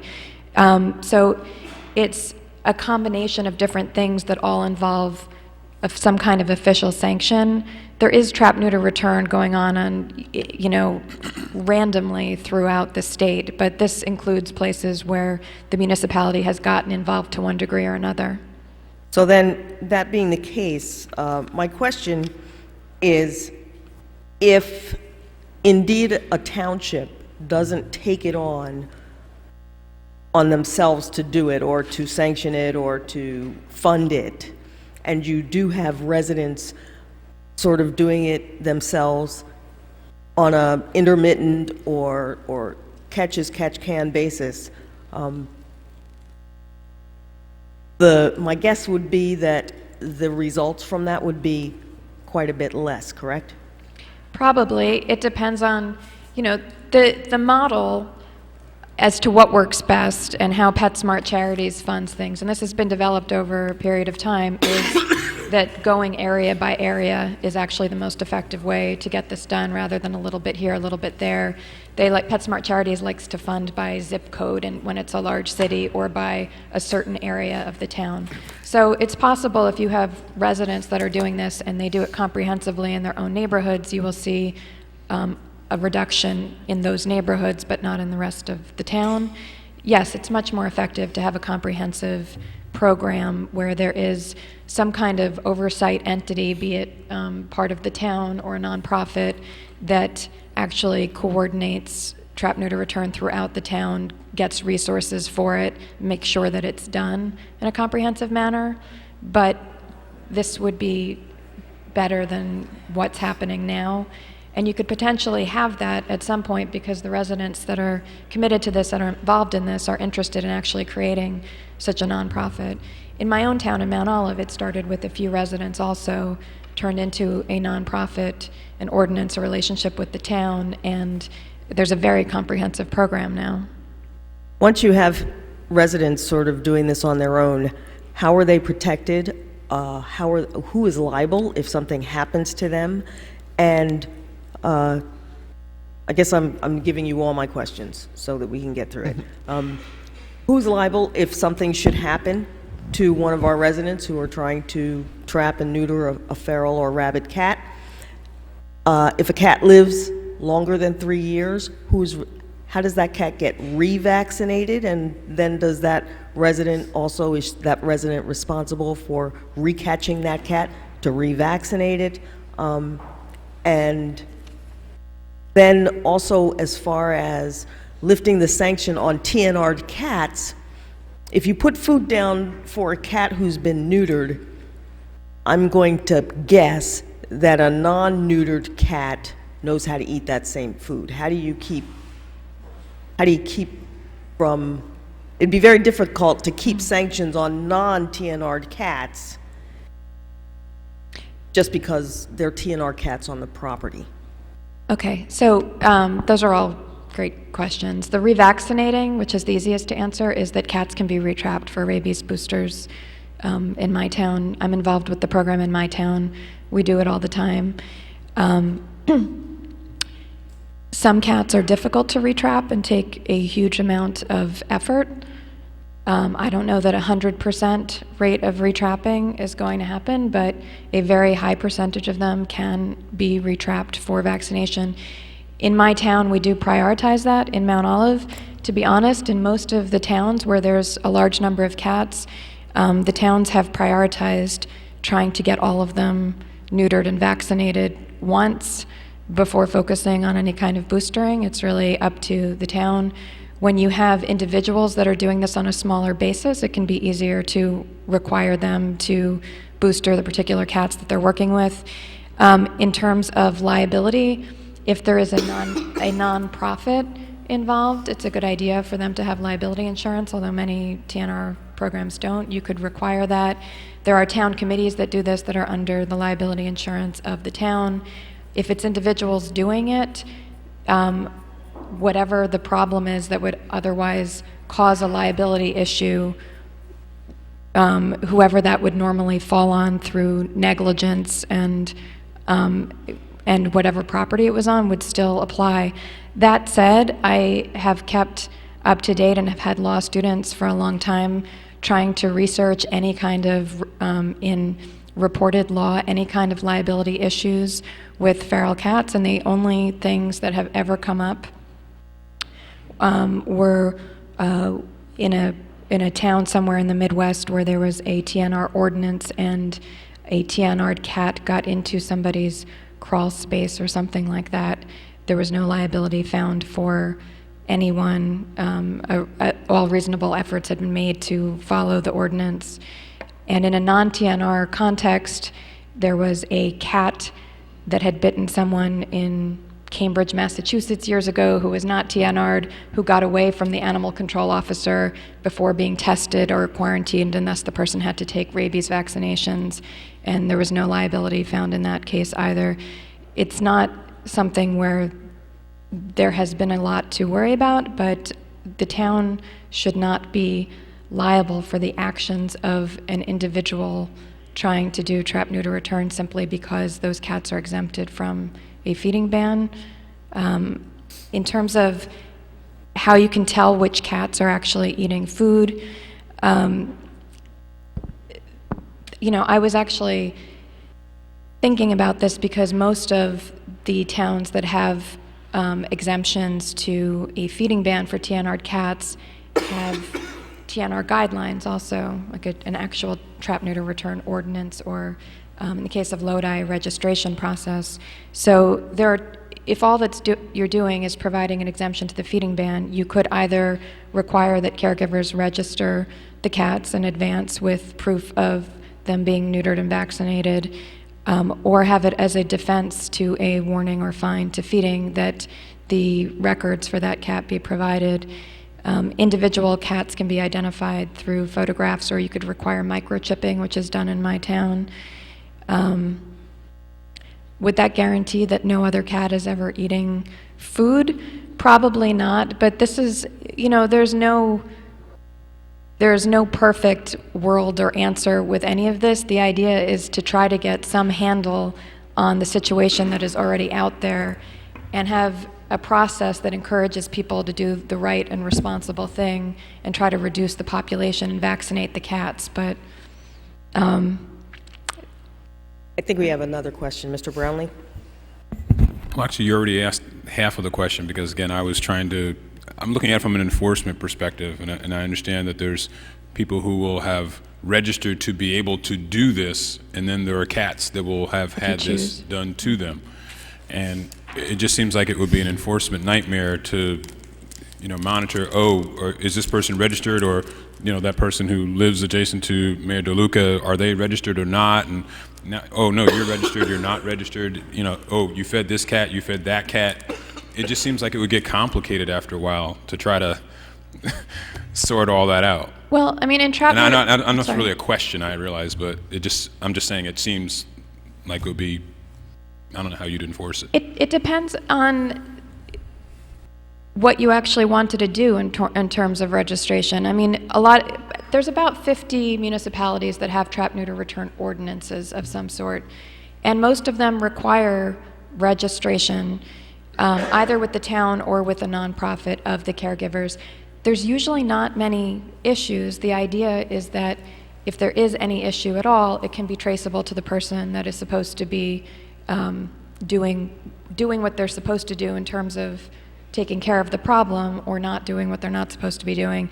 It has not been an enforcement issue. In my own town, there's colony licensing, and the nonprofit does a license for each colony with where the property is, the number of cats, photographs of the cats, their microchip numbers, and the rabies records and their neutering records.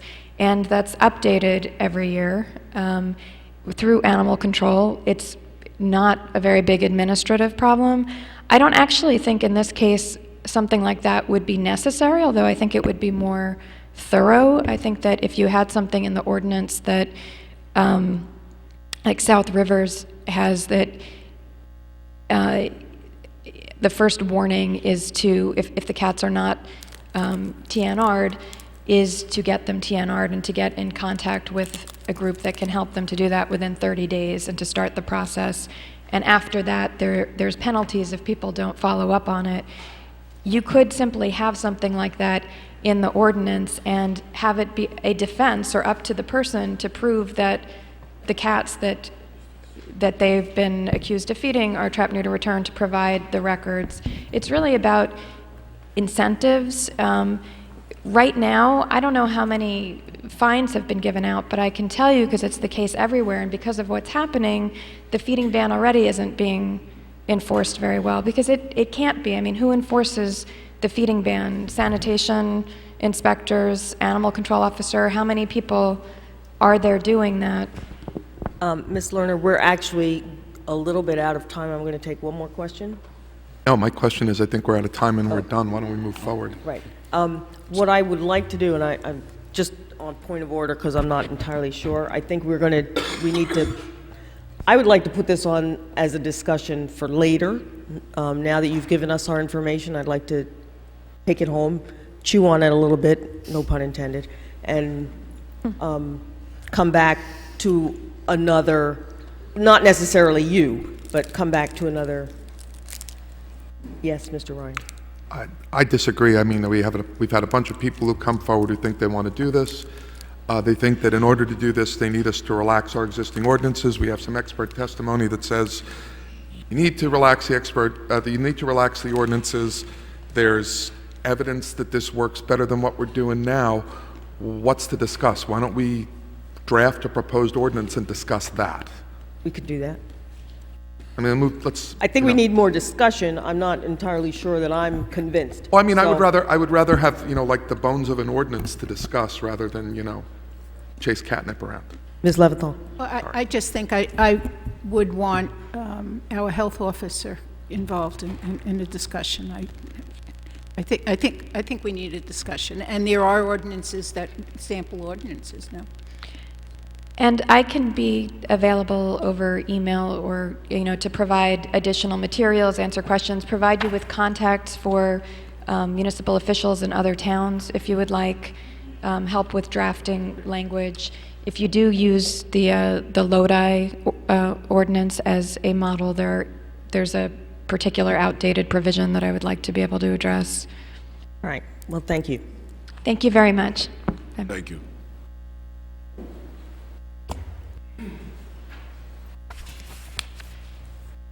Mr. Rowe. Thank you, Ms. Lerner. Yeah, I would like to be part of that discussion because I have quite a few thoughts about the whole matter. Oh, you will be. Which I won't go into now. Very quickly, Mr. Rowe. Very quickly, we're doing our job. We've gotten a translation of the adult clinic information, and so we're looking to go the next step and keep following through with that and get dates. Hopefully we'll be doing that in the next couple of months. And that's a priority for us, and we're going to work very hard to try to get that done. Thank you. Does anybody have any questions for Mr. Rowe? Mr. Brownlee. What did you want to ask? I'm sorry? Or did you want to ask? MCAT. You want me to ask him that now? Yeah, I'm sorry, I thought you were next. I'm sorry. Oh, okay. I'm sorry. Mr. Rowe, you were invited to the MCAP meeting for January 27th. January. Yes, I saw that. I'm sorry, I didn't reply to your email yet. That's a Monday, right? Yes, I will be there. Thank you. You said you also want to... And we would also like one of your health nurses to come and speak about the adult clinic. Yes. And some of what we're trying to do with that. Okay. I'll be happy to be there. Ms. Leventhal, you had a... I may be just missing this particular document. Was there a monthly written report, a summary report? Yes, there was. Oh, a narrative report? Yes. No, I didn't do a narrative report. Okay. I did do kind of an end-of-year, 10-year, well, it's over 10-year comparison of just some numbers that might be of interest. And so we're doing all the end-of-the-year stuff now. Okay, thank you. Thank you. Any more questions? I do have a question for Mr. Desiderio, only because my colleague reminds me that we actually didn't say whether we're going to do a draft ordinance or just discussion. I think the general consensus is to have a trial ordinance. Is that a draft ordinance? Yeah, let's do that. Okay. Yeah, I think that at least Can I- helps you structure the conversation. Yeah. I did not get the benefit of the packet. So if someone could get me that, and if council made the suggestion of using the Lodi ordinance as the template. So if I get that, I'll be happy to have it on for a discussion item for the next meeting. Next Board of Health meeting. Next Board of Health Board meeting? of Health meeting? Okay. So that'll be the first meeting in February. Thank you. This is the time when we ask anyone if they want to address the Board of Health for public comment. Anyone want to address the Board of Health? Seeing no one, I'll entertain a motion to adjourn. I move we adjourn. Board of Health meeting. Second. Are you healthy? No, I'm fading Mr. here. Brownlee? Yes. Mr. DeLuca? Yes. Ms. Leventhal? Yes. Mr. Ryan? Yes. Mrs. Larrier? Yes. Thank you. Okay, next up is a presentation by Karen Nichols of KNTM Architects. We're going to take a 5-minute break. Let me just explain how this all happened and why it's segmented like this. We are required by our rules to have a Board of Health meeting every first meeting of the month. And we scheduled this discussion and the presentation back in September. And this was the first meeting that we could actually get it together. So we're trying to balance the concerns of all you to get your points across, but also we have to respect the process with the Board of Health to get that meeting in. So that's why we had to have that break in the middle. But now we'll get back to talking about the post office site. But we're going to do that in 5 minutes because we just need a break here. And Ms. Nichols, you're going to come up here to the desk, okay?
You got it, okay. Usually the spring's quieter, unless it's a private, then they want to get their approval so they can get it in the fall. Okay, we're going to get started.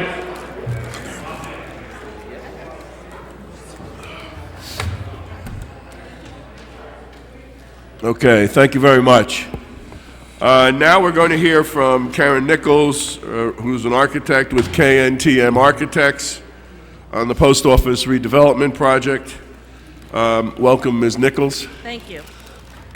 Try to talk directly into that if you can. Okay. Just for the record, are you, who do you work for? Okay. My name is Karen Nichols. I'm a licensed architect in the state of New Jersey, and I'm a partner with KNTM Architects, who's an architectural firm that's located in East Orange, New Jersey. It's been in existence since the year 2000, and I'm a partner with the firm. Okay, and what's the relationship do you have, what relationship do you have with the township?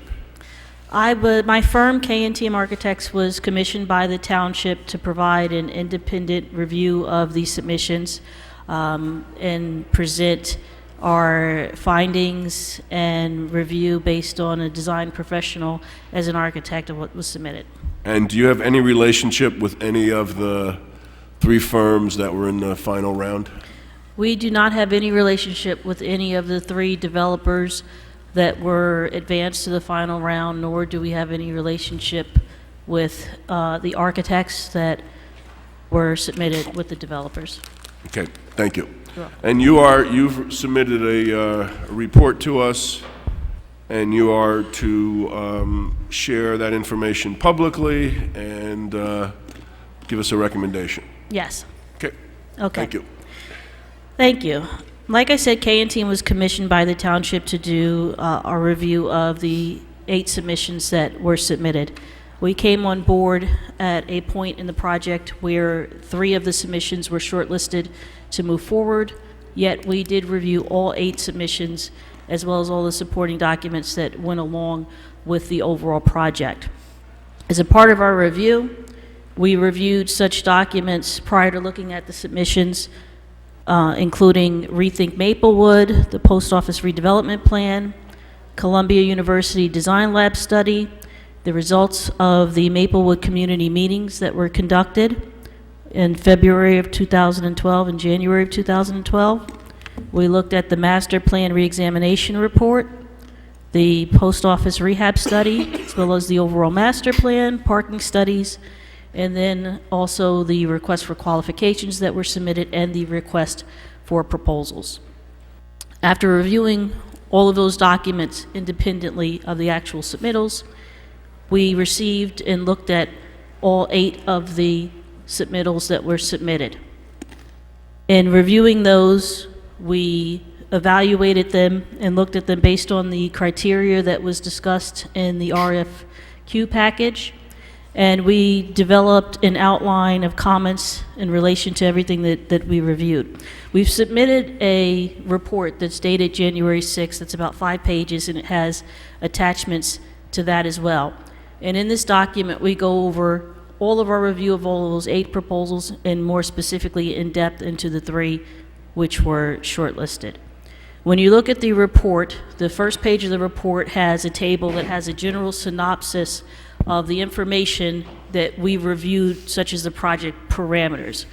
The purpose of that is kind of a snapshot of some of the points that are included in the redevelopment plan and the studies that were done, so that someone looking at this report would understand some of the criteria that are project parameters for the project. That included bulk and zoning requirements, design aesthetics, the design parameters, and other project parameters as well. In receiving all 8 of the submittals, there were specific bullet items that we looked at for each of the submittals, and that included the overall developer, who they were, the architect that was associated with the developer, and the experience of both of those parties in relation to this type of project and this type of development. So we looked at each of the parties' overall experience. We looked at relevant project experience, which is specifically how it relates to this site, Maplewood Village, this type of development, the community, so that examples that were submitted by the development team may be housing projects or other commercial redevelopment projects, but we looked at them in terms of, are they relevant to this specific project? We looked at the overall concept, which is the design narrative that was discussed a little bit earlier. And what that is their overall kind of approach to the project. We looked at what design they submitted. And I do want to, I want to point out that what's submitted with an RFP or an RFQ submission, when you say design, it is the conceptual design. It's an idea of your first step of how to move forward. So we understand that, and we know that you understand that, and whatever's submitted still needs to go through all the phases of the design process, such as schematic design, design development, which at that point is when you're ready to go before your planning board, and this project would be subject to that. So anything that's submitted is the start of the design and the idea of where the project's going to go.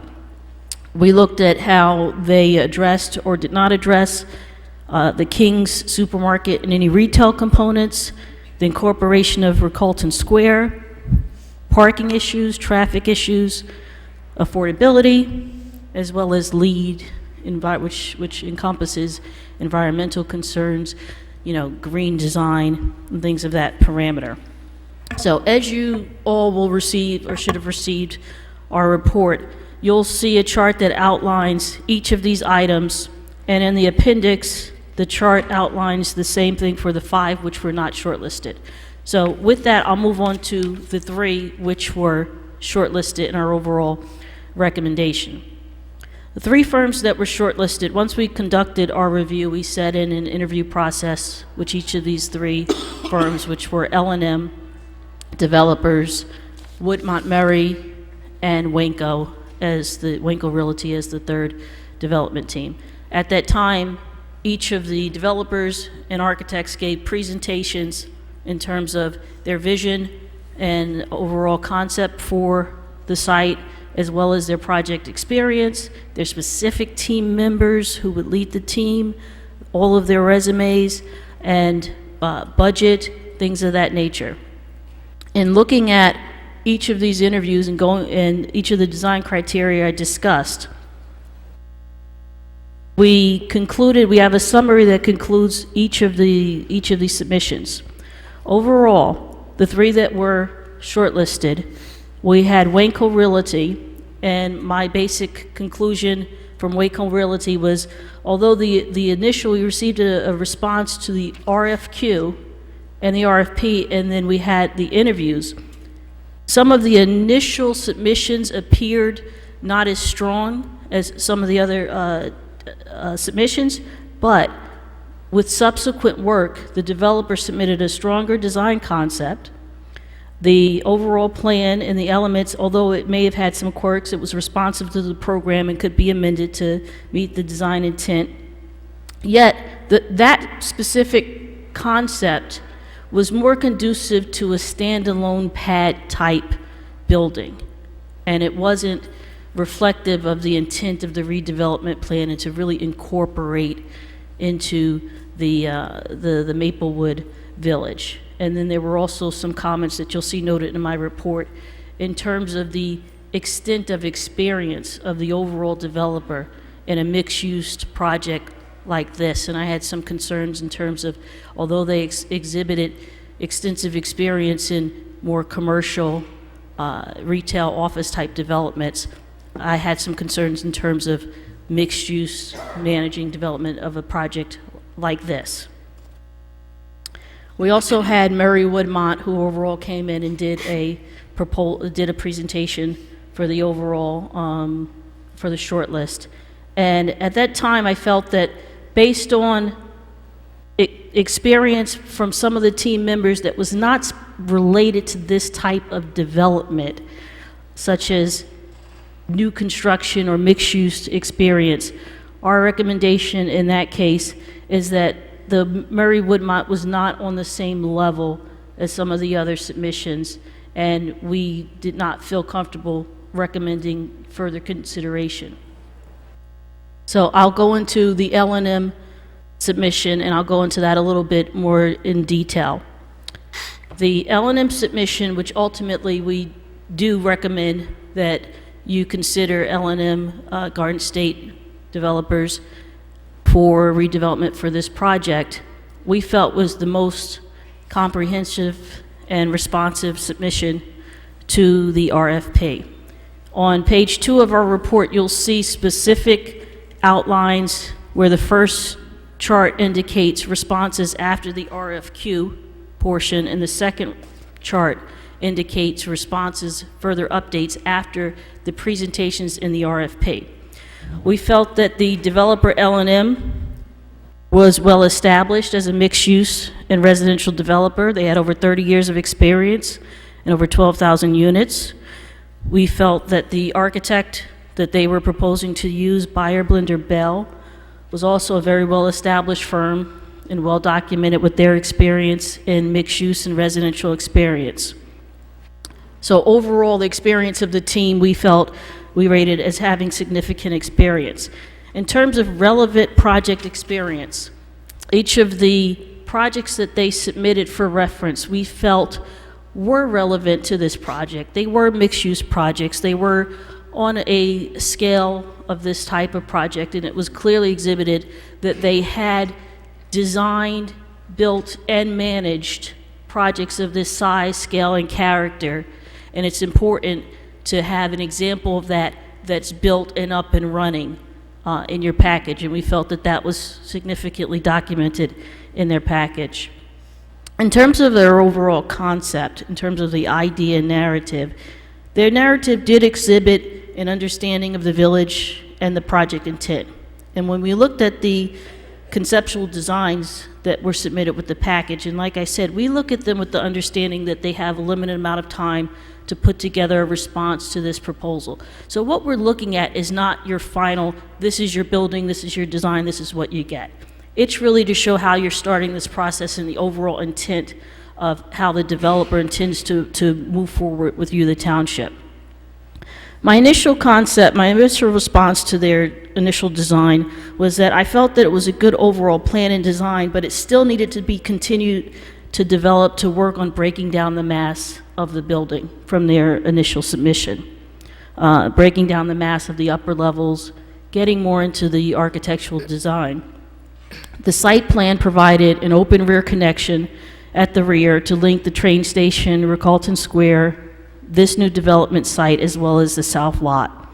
We felt that that created a positive circulation flow and was the most pedestrian and bike friendly, and had the potential to really be developed into a nice plaza pedestrian bike path that linked the areas.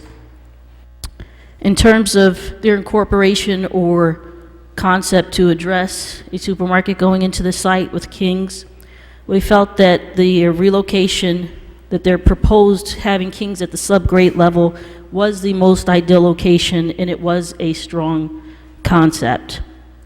They did also exhibit the ability to bring in retail tenants, and they had a very good understanding of retail and marketing. And their plan also did propose other retail areas within the building where it was not just the supermarket. In terms of incorporating Recolton Square, at this point, we felt that it wasn't really incorporated into the site plan, but they did maintain the existing site plan, the existing open space, and they're starting to address it with the corner of the building having an open plaza there in the vicinity of Recolton Square. And, you know, we're sure that that provides potential to continue to be developed to really incorporate the square into the project. Initially, they had a low parking count on their initial submissions, but they provided later submissions that provided alternates which did meet the parking requirements. In terms of traffic, which is one of the items identified in the RFQ and the RFP, their open connection between the south lot and the train station did create a positive vehicular circulation, and we felt that it would reduce the burden on Maplewood Avenue, and they did provide supporting documentation that they would do traffic studies and analyze all of that. In terms of affordability, they noted to meet the requirements of your RFP, and that's the same with the LEED and the environmental and the green. These type of things are normally addressed as you move further on into the actual design phase. Initially, there were questions, raised in terms of amount of New Jersey experience. The team came in and presented relevant projects that they're doing nearby in Orange and here in the state of New Jersey. And some of the comments that I had in relation to, once we got into the RFP review and interview, the updated design that they came in with at the time of the presentation, some of my comments were that the design was improved to omit the second floor commercial space. One of the earlier design concepts, if you saw that, had some commercial space on the second floor, which was questionable whether that was viable. They had removed that. The overall building still does need to continue to be developed to break down the mass at the upper levels and provide additional detail. During the interviews, when we asked these questions, the team, including the developer and the architect, were open to that. They understood the process and that continued design would be required as a part of the process in order to meet the township's goals, the intent of the RFP. Their timeline that they presented appeared reasonable in our professional opinion. The amount of time that they allowed between potentially getting awarded the project at the beginning of this year and seeking project approvals later in the fall of the year is a reasonable amount of time frame to really flesh out the design process and the site approval process. And in addition, they also brought in a co-developer which has even more experience with more boutique type designs of this nature. So finally, my overall conclusion of the L&M submission was that the submission was complete and responsive. The team exhibited significant experience and ability to successfully deliver the project. The design is responsive to the site. It provides flexibility with the alternates that they submitted in terms of parking. And with continued development, it can easily be refined to address all of the project parameters and meet the intent of the redevelopment plan. The team expressed a willingness to be flexible and continue to work with the township to achieve the design aesthetic and project goals. So that's my overall opinion, professional opinion, and based on these evaluation criterias, I recommended that L&M be considered to be awarded the developer for this project. I've submitted this full report, which has additional addenda attached to it, which included questions that we generated during the interview process. It includes a worksheet that the review committee had during the interview process to rank each of the teams, and it includes the appendix, which just includes our overall evaluation of everything that we saw submitted.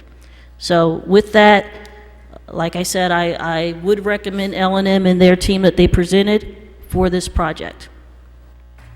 Great, thank you. Do we have questions? Talk again, if you would, about the initial design and the ability to have more conversation to fine-tune that. In your experience, how does that work?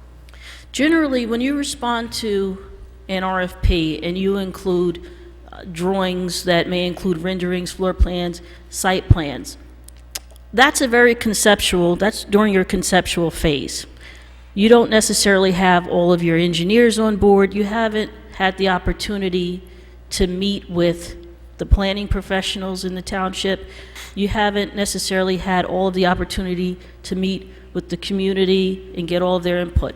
So when you move forward, once you know that you will be working as a team on this project with the township, that's when you really start your design and planning process, where you sit down. It's called the programming phase, where you sit down and you flesh out what are the goals, what are the challenges, and you start to now get your surveys for the site so you have the true project parameters, bring in your site engineers for the site and your planners, have community meetings with the community to get their input and concerns, as well as the township. And you start your design process at that point. And the first phase of that is your schematic design. That's where you really start to identify what's going into the building, how much space, refining the footprint, the elevations, which is how the building looks like from the outside. And you really start to refine that and develop that. And that process takes some time. Then you move on to design development, which is where you take the plans and you refine them further so that you're sure that after you get your site plan approvals that you can build this building within the confines of the footprint that you've established. Because once you get your site plan approvals, at that point is when you were locked into, this is what the building is, this is what it will look like. At that planning board meeting, at that zoning board meeting, at that planning board meeting, is where, when you have a design presented to you, that's what you expect to see constructed. That's the one that's been fleshed out, where you've had community input. That's the one where you've had input from the local planning officials and the township. So that's the normal process, and that would be the process that would move forward. And this developer and this architect is well aware of that, and they understand that. And how long does that process usually take? Say if a developer was deemed to be the designated developer, how long does it usually take of discussion and meetings before it gets to a site plan approval? Usually the whole time frame from when a developer is designated in terms of design-wise, usually it's a matter of months. This is not something that happens over a 2-week process.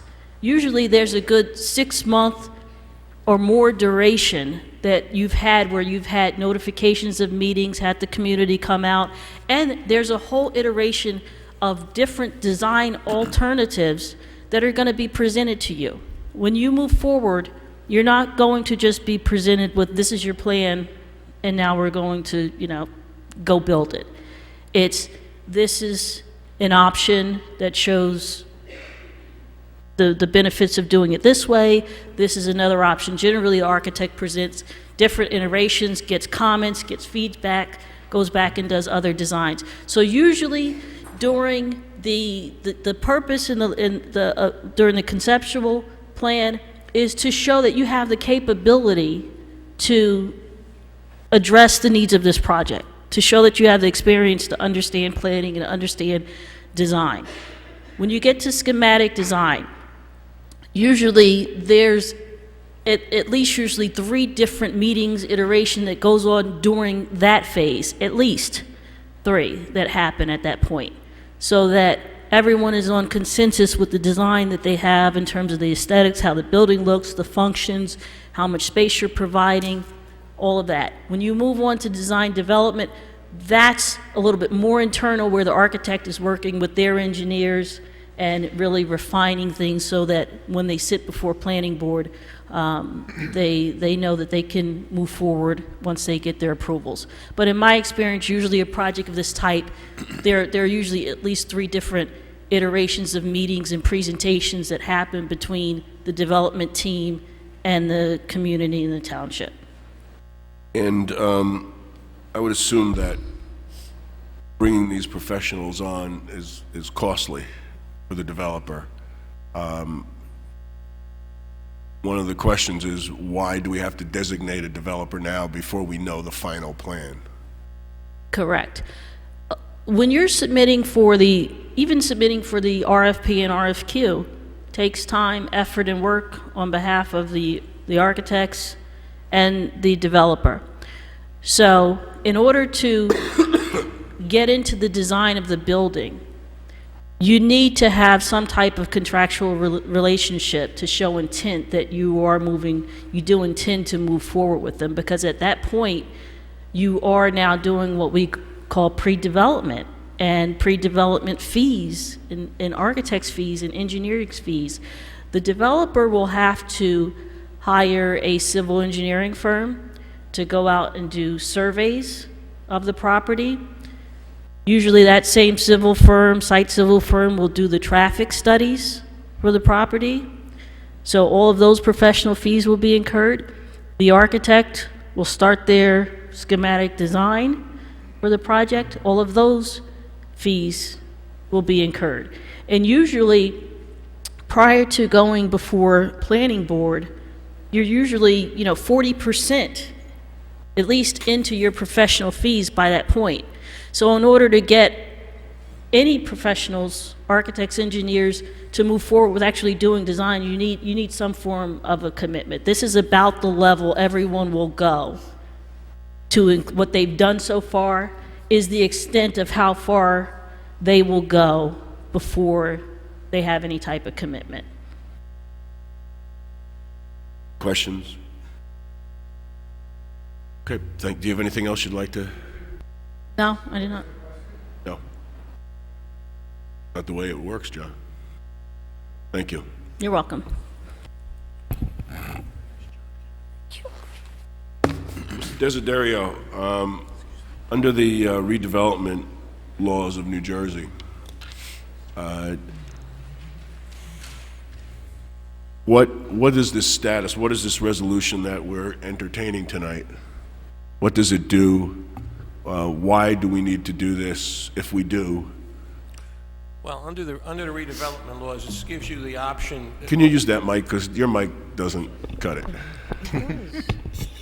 Sorry. That's fine. Yes. Much better. This one works apparently much better.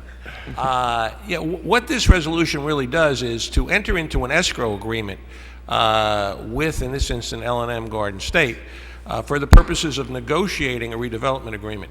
Under the redevelopment law, by entering into the escrow agreement, L&M, the potential developer, actually pays the fees for redevelopment counsel and for Mr. Greigel, the planner, with regard to this. So the purpose of the resolution is really just to enter into the escrow agreement for purposes of negotiating the redevelopment agreement. When that redevelopment agreement is ready to go, that will come back to you again for your approval before it's finally entered into. So all you're doing tonight is approving the form of an escrow agreement, which effectively has been negotiated with L&M Partners just because we want to make sure that it was ready to go. And if you pass the resolution, then L&M will sign that, will tender a escrow of $25,000 to the town, which escrow will be used to offset counsel fees and any experts associated with those while the process of the redevelopment negotiation is going on. So that's all you're committing to at this point, and the hope is that, once that's done, there can be a negotiation of a redeveloper agreement. And part of that redevelopers agreement would be the cost for the purchase of the property? Well, that's a separate negotiation. Okay, but that would end up as part of it, and the framework of the project would be included in it. I mean, we've discussed briefly the framework of the project. There are effectively 3 lots involved. Is the town going to? Do they need all 3 lots? Do they need only 2 lots? So there's a lot of moving parts that would be the continuing subject of it. And as Ms. Nichols said, I think that ultimately depends upon the design, which will come back here. Okay.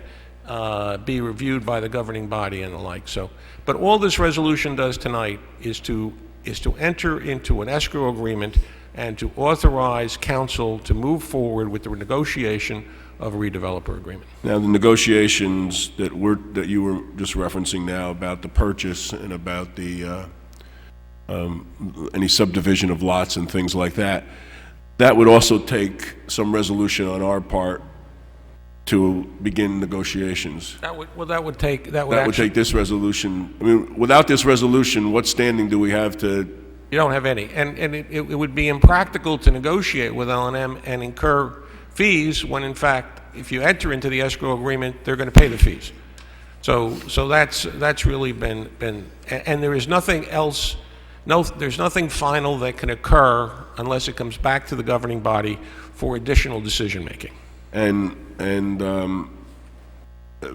it comes back to the governing body, but the planning board also has a role. What is their role in? Well, the planning board eventually will have to approve the site plan. So at that point, I mean, that's going to be further down the line. But at some point, these moving parts are going to have to come together. And as the plan develops, as it comes before the community and as there is a final determination on the design, at that point, then there would be the negotiations of what actually is being sold, what portion is being sold. And of course, each iteration of the modification is going to affect price. So, if it's green, there's going to be some effect on all of this. And it's really impossible to negotiate price at this point until such time as there is at least, we're pretty close to a finalization of what the project is going to look like, because the developer can't negotiate in a vacuum. I mean, we can make a demand of X, but until the developer knows what this building is going to look like, they're really not going to be in a position to be able to negotiate effectively, nor is the township. Anyone has any questions for Mr. Desiderio? All right, just for the process to move along, if we could get a motion on Resolution 514. Chair, I move for the adoption of this resolution. Well, let's have the clerk read it first. I'm sorry. Resolution 5-14 by title is Designation of Redeveloper for Post Office Site, L&M Garden State Associates, LLC. Move for the adoption of this resolution. Second. Okay, discussion? Oh, I can go first. I have a bunch of things I want to say.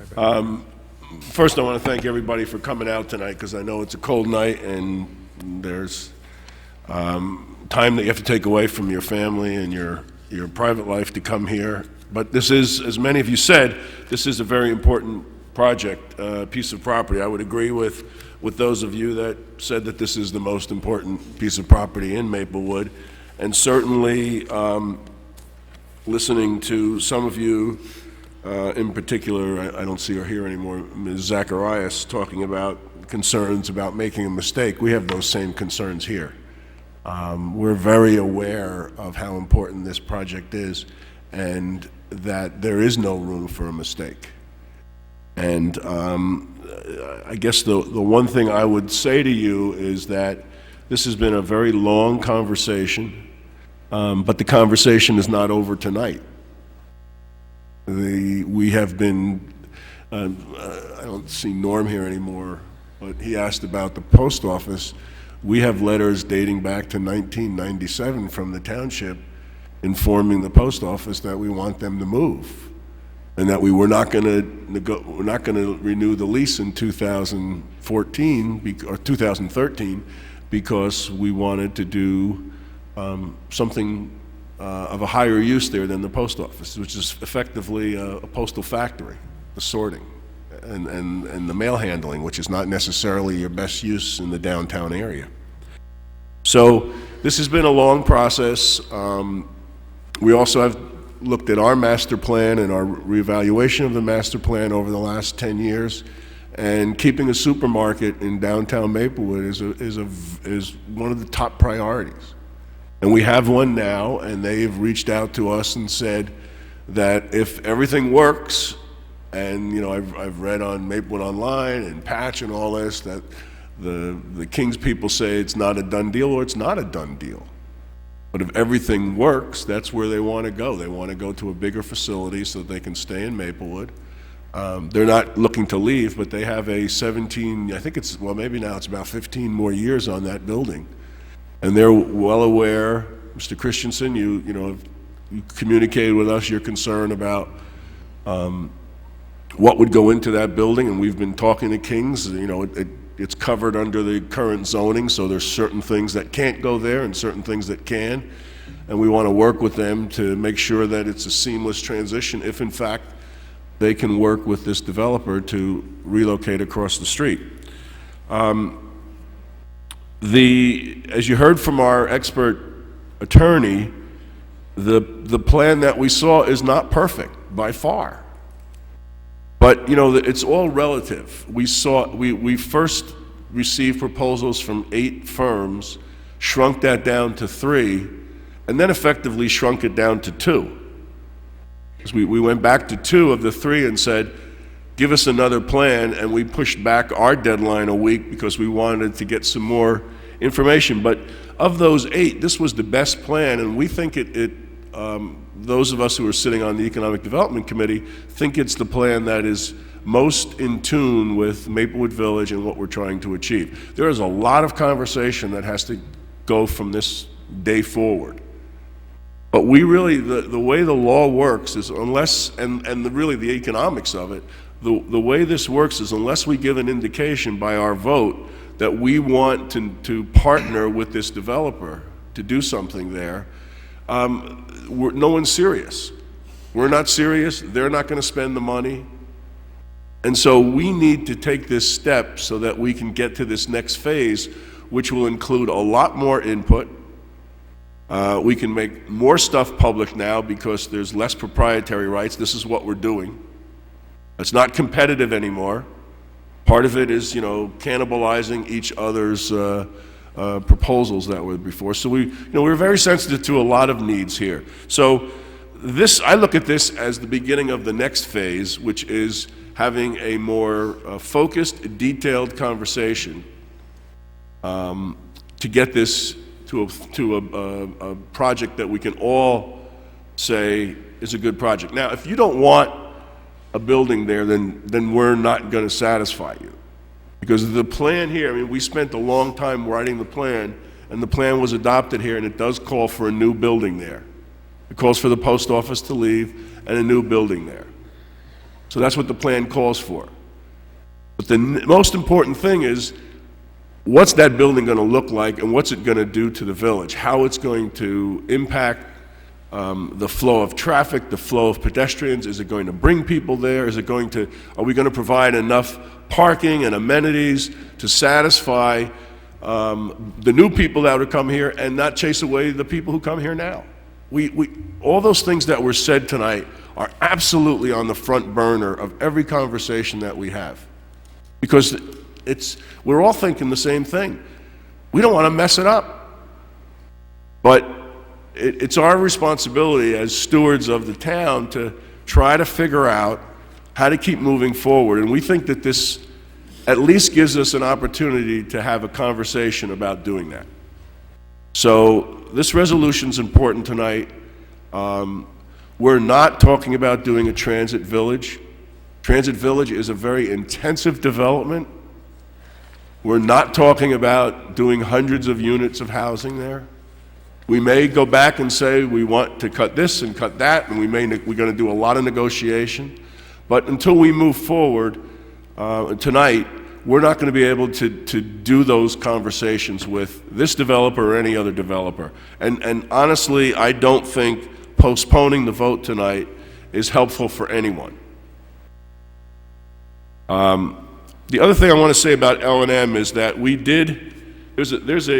the plan, there's a very active role for the Maplewood Village Alliance. They are the special improvement district for the village, and they have a post office design review subcommittee, which is made up of 5 or 6 architects and a couple designers and some others in town who have expressed an interest in this project. And we showed them the proposals, the 3 finalists, and we gave them an opportunity to give us some input. And their recommendation, or their overall consensus was L&M is the clear favorite of that committee for its innovative vision, superior aesthetic character, and for site plan features that best complement the village context. Now, they talk also about the scale and massing of the building and having to work on fine-tuning it. But at least at this point, I think all of the groups who have looked at these, and this is the pot that we have, all of them have said that this is the best partner that we have right now that we can begin that next conversation with. So I would urge my colleagues here to approve L&M, to not postpone it tonight, to move forward to the next stage. The plan talks very clearly about the Village Alliance being involved in this process before it even gets to the site plan. The architects, these are professional architects that are volunteering. They will have a lot of say. They will be able to kick around. There'll be, I don't know if it'll be officially a charrette, but there'll be those kinds of back and forth with the principals of L&M. So, and the other thing about L&M is that one of the principals that we're dealing with lives in town, and one of the architects from Byers lives in town. So these are folks who are very aware of the community. They have a stake here too. They're people who use the village. They're taxpayers. Their kids go to school. And they care as much as anyone about what that final product is. So I would urge us to move forward with this resolution and begin the next phase of conversation in the community. Mrs. Larrier. Thank you, Mr. Mayor. Two things surprised me tonight. One was what I heard about cats and trap, neuter, and release. And two was that I actually got to thinking at first, what does it harm us to postpone the vote? And after listening to everything, and especially Ms. Nichols, postponing the vote keeps us from moving forward. And actually a third thing surprises me, and that is that I would like to reiterate some people's thanks to Engage Maplewood, because as a result of your work, there's a lot of conversation that can go on still because we're voting tonight. The questions, some of the questions that you raised will be answered in the coming weeks and months because we're voting tonight. It occurs to me that Mr. Strupp gave us the results of his unscientific poll that said that approval for this project is about 45%, which is almost 50%. Had you not been so vocal, there's probably a good 42% of those people who would still not even really know what was going on. So I would say thank you, because when you first came here months ago, I think I did caution you that you should go out, and if you think more needs to be communicated, you should go out and do that, because that's how a community continues to thrive, because people talk. So thank you. I would urge us to certainly vote tonight so we can move on, so we can continue the conversation. Brian?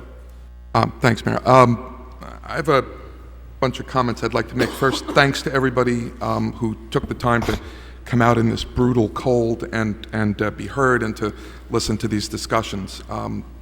As I think about both if we should vote on this and how I should vote on this, I think it's important to understand what we're doing, right? This is the next public step in a 2-year-long public process that's been going on for a very long time, that's really gone above and beyond, far above and beyond the bare minimum of requirement for public disclosure. But here's what it isn't. It isn't a land sale. It isn't a site plan approval. It isn't a design review. It isn't a variance hearing. It isn't approving a design plan. It isn't some surprise. And it isn't something that's being rushed. You know, how we got here is a long public process that aired ideas to come up with specifications and plans. A lot of people in this room participated in public discussions of those plans and helped to make those plans better. And the next steps in the process are going to include more public input, where we'll expect more public participation to continue to make the plans better. There's a couple of things that were said that I wanted to comment on before I close my remarks. I wish Ms. Zacharias was still here, because I think she said something very important, and Vic said it earlier, Mr. DeLuca said it earlier as well. The tone is very important here, and you know, I've found some of this process personally frustrating. Not so much the personal attacks. That comes with the territory. And, honestly, I don't care. But I have to tell you, I get a lot of emails from people, and I had a lot of conversations with people. And I would say 75–80% of the emails are, somebody told me that you guys are tearing down Rickleton Park. Well, no, we're not. This is what we're doing. Oh, okay, that sounds good, thanks. Somebody told me that you're tearing down a bunch of buildings and you're putting Section 8 housing in the village. Well, no, we're not. Oh, well, this is what we're doing. Oh, well, okay, that's great. Somebody told me that you're building a 10-story. No, we're not building a 10-story building. Well, somebody told me that no. There's a lot of unfortunate misinformation that's been spread. I invite people to ask for information. I invite people to make sure that the facts that are available to everybody on the town's website and in these meetings are discussed openly and made clear to you. But, I think we'd all be a lot better served if the various bits of misinformation would stop. Lastly, I would say that Mr. Sussman, who I think is still here, said, let the builder pay for the improvements. He's absolutely right. We ought to do that. Mr. Scrivener is still here, I think. If he's not here. Mr. Scrivener talked about the importance of parking and traffic. He's absolutely right. In fact, one of the members of the planning board argues that the single most important thing in this project, when it's all said and done, is what the traffic flow is going to be like. I think he's absolutely right. And I think that as we move forward with this, we're going to have to keep an eye on what the parking is going to be like, both short-term, as we make sure we minimize the disruption as the project goes forward, and long-term, when we understand what the parking needs are going to be. And how they're going to be accommodated.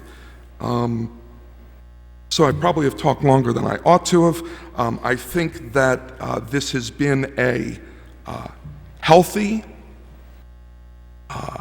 long, public process, engaging a lot of professionals, engaging a lot of planners, engaging the Historic Commission, engaging professionals from outside the town, engaging volunteers, engaging people who come to meetings and give comments. And what we have right now is better for all of that participation, and what we will ultimately have will be better for that participation and for continued participation. So with that, I'm going to conclude my remarks. I encourage my colleagues to vote with me in favor of this designation to take this next step in the process. Ms. Leventhal. Yes. Well, much of what I'll say is echoing my colleagues, but I do have a couple of specifics. I'd first also like to thank you for coming out tonight and to thank Engage Maplewood for the effort to communicate broader and wider than was heard from us in our efforts. I must say I do remember when we were first starting a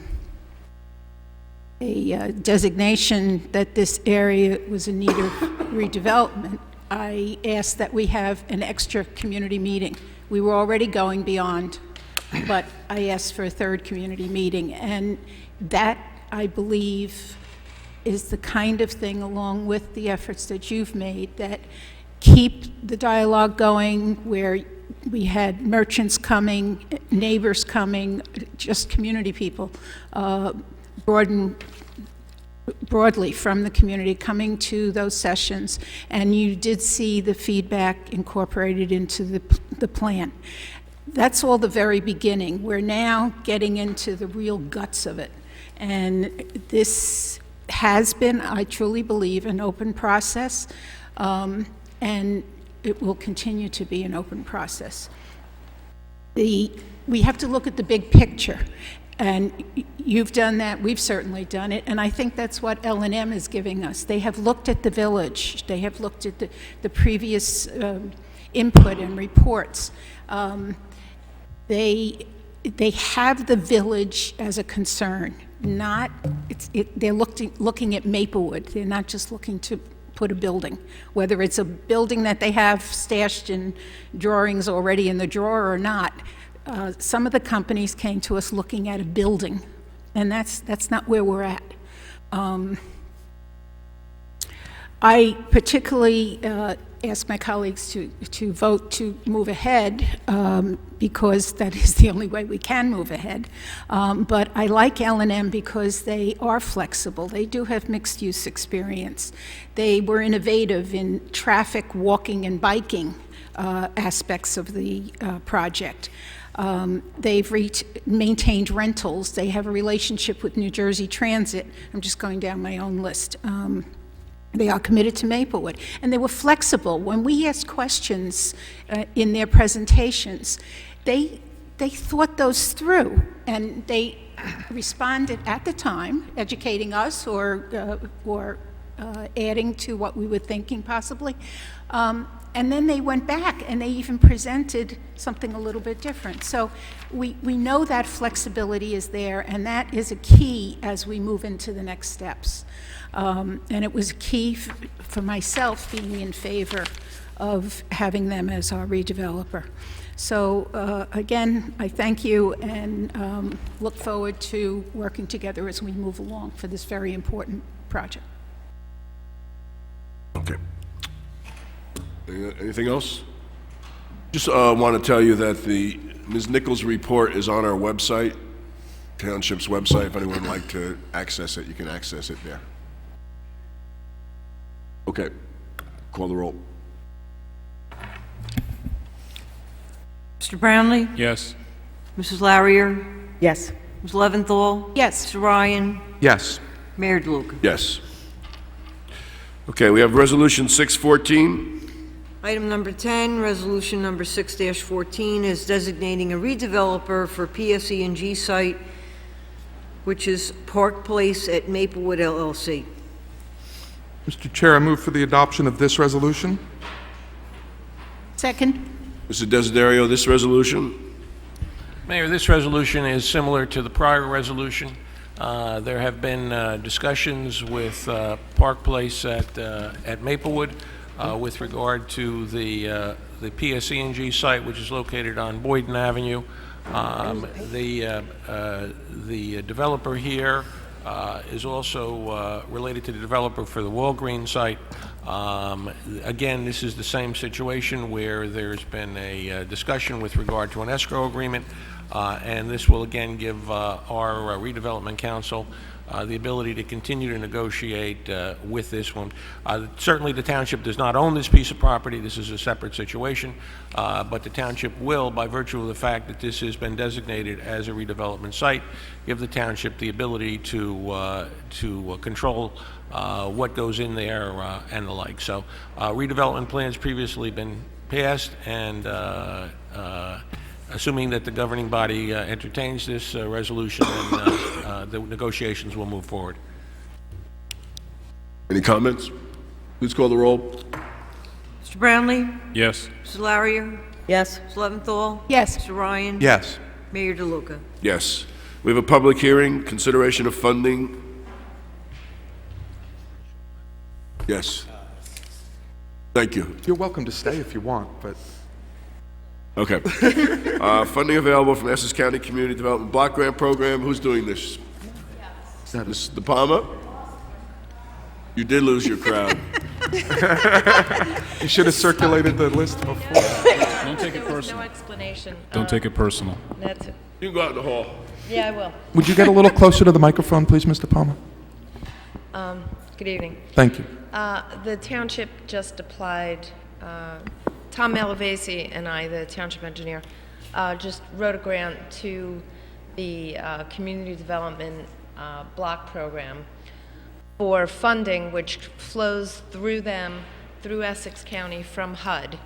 The purpose of the grant is to construct, reconfigure an ADA-compliant restroom at the Hilton Library, and to also create ADA-compliant access to that. So what we're asking for money for is to build a ramp outside the library, to widen at least one, possibly two doorways, and to make the restroom accessible for folks who are physically challenged. We're asking for about $124,000. We'll probably get a response from the county in April or May, and we are annual recipients of this funding, so we're hopeful. Yes. What will be the cost to the township? Oh, there's no cost to the township. Unless there are, well... Well, okay, we go through this every year. The total cost for the renovations are projected at about $124,000.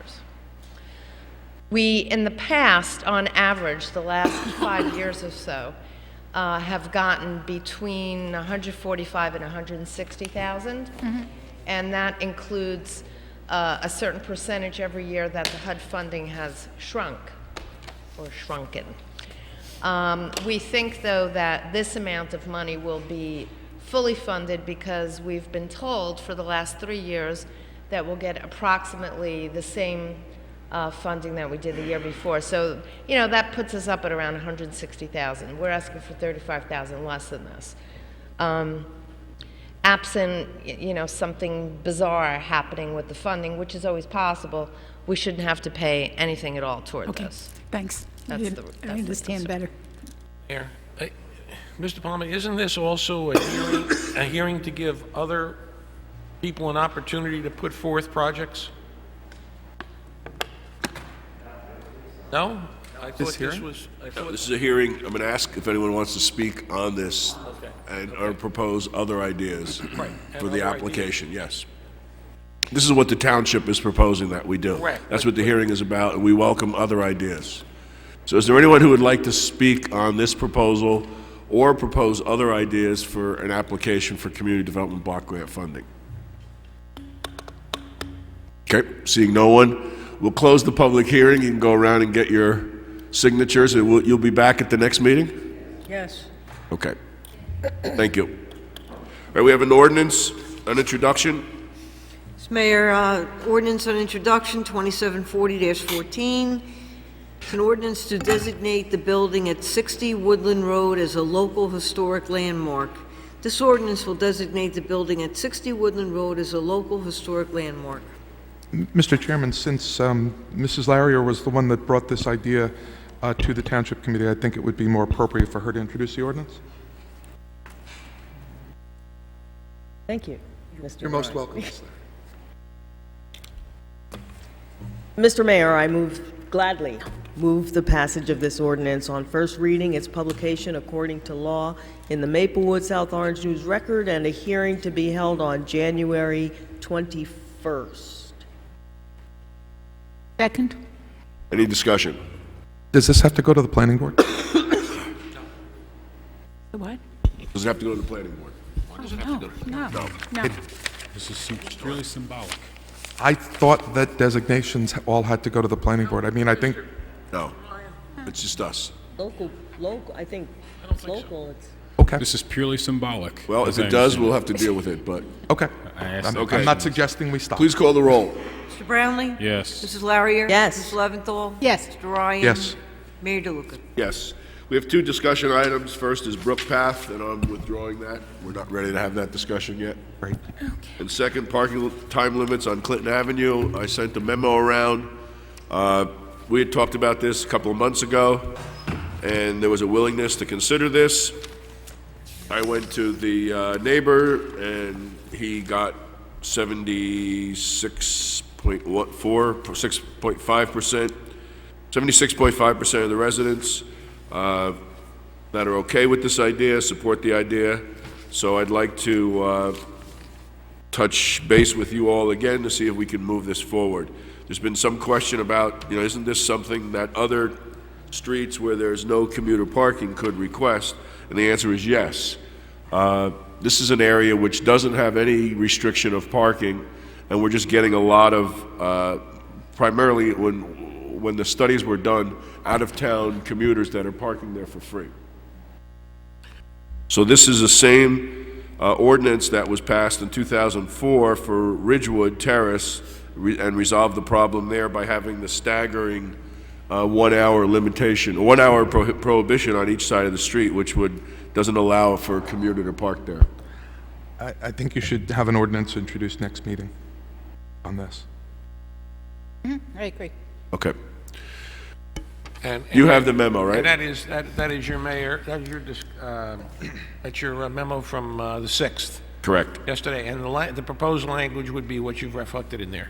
The Yes. proposed language, okay. And the only thing is we need to get from the engineering department the distance up to building, house 22 and 21. So it's from Ridgewood Road, not all the way to the top of Wyoming, because I don't have agreement for all that. So it's from Ridgewood Road up to wherever the 21, 22 is. How many feet that is? Okay, so I see what you got here, okay. Mr. Manning, are you gonna do that with the engineering department? Do you want me to do it? Okay. 'Cause you're- Yeah, I've sent this to Mr. Malavasi, so he took a look at this. But, Yes, okay? don't be surprised. All right. Consent agenda, can we get an Chair, I move the motion? adoption of the items on the consent agenda. Second. All in favor? Aye.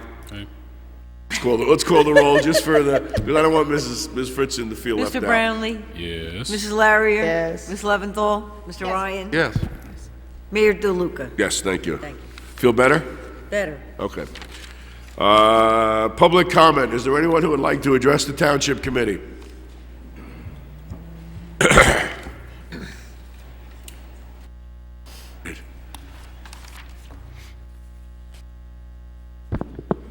Thank you. My name is Phil Frank, 62 Quarter Avenue. I guess I just want to reiterate my earlier comments, and especially in light of the redevelopment of the PSC and G site. 200 units. So again, I just go back to the quick math that I did. It's probably close, plus or minus 10, 15%. 200 units, if you assume that about half of those have kids, and you look at the census data and compare that to the enrollment in 2011, 2012, that's about 1.8 kids per household that have kids. So about 100 of those 200 units would have kids. 1.8, it's about 180 kids dispersed over a school district that's already pretty crowded. That on top of the rental units that would go in the village. I have concerns about where the kids are going to go to school, how it's going to tax our already crowded system. And just as an aside, just to put this in the context of how I think about it, if you think about the draw of Maplewood, we all pay very high taxes to live here. I think it's worth it. I think the community here is special, it's unique. It's not like Milburn, it's not like Summit, it's not like Chatham. It's unique and it's a great place to live. Another big reason is that the schools are so strong. It's a great place to send your kids to school. So as the cost of education goes up and as our schools become more and more crowded, at some point we're going to have to make sacrifices in the level of service we give to each student. And I worry about changing that equation. I worry about increasing teacher-student ratios. I worry about just what kind of experience our kids are going to have. And I worry that all of a sudden the value proposition is going to change. And the $18,000 I pay a year in taxes might make sense now. It hurts, but it's worth it to live in this community and to send my kids to these schools. But if the school experience changes, maybe that's not worth it anymore. And maybe for the person thinking about moving into Maplewood, maybe it's not as worth it to them, and then our property values go down. So I think there's a value proposition in the services that we provide, and I worry about diluting that, especially when it comes to the schools. I don't dispute your formula, but I would just tell you that the information we have does not support that high number of kids. Also, the history we have here, and most recent history with the station house across the street and Maplewood Crossing, we have 50 units across the street. Maplewood Crossing, we have 63 units being rented in the first phase. And out of both of those, it's less than eight or nine kids at best. That's over 100 units. The units at the PSE&G site are 1 and 2 studio, 1 and 2 bedroom. They're high end, and the experience with this developer is that they market to empty nesters, to young couples. There may be children there that are not school age. There may be babies and preschoolers, but school age is not something that we're seeing here, nor when we looked at the data does it support it. Is that part of a plan that I can take a look at again? I admit, I mean, these are sensitive Yeah, you can static go, numbers. there's,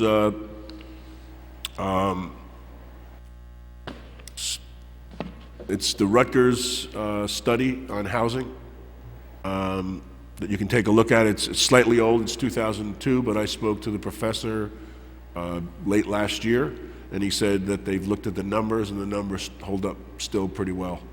The other thing I was going to tell you is that on the 16th of this month, the Hilton Neighborhood Association and the College Hill Neighborhood Association and Maple Crest are having a meeting or a presentation from the developer of PSE&G.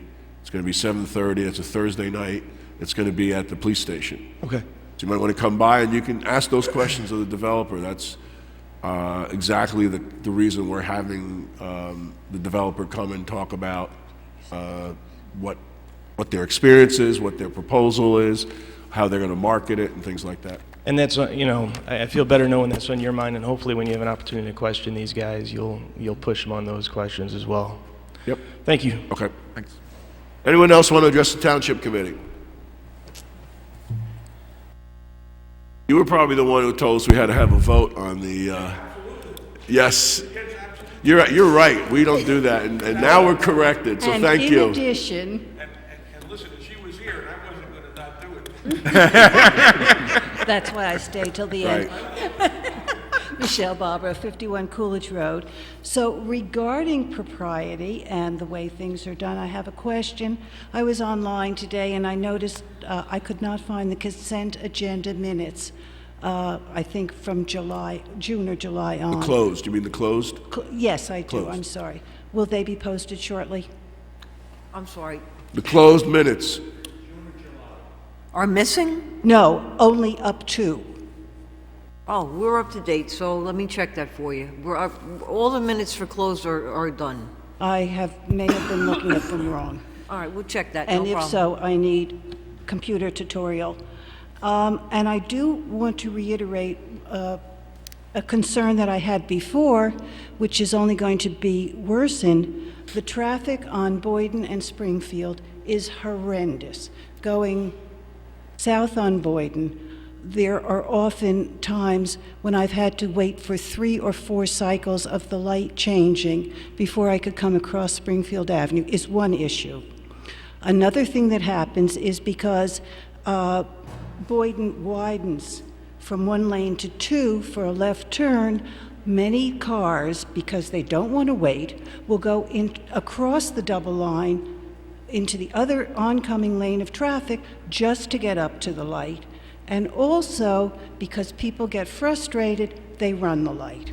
So this is something to really take into consideration with development on the public service site. Thank you very much. Thank you. Thank you. Anyone else want to address the Township Committee? Okay, seeing no one, we'll close that public comment. We I failed to bring up boards and committee appointments before, so let's do that now. We have a nomination for the Zoning Board of Adjustment of Richard Lundy. So we have, let's do it as a package. We have nomination for the Green Team Executive Committee. No, Green Team Advisory Committee. And that's a reappointment for 3 more years of Tracy Woods, and the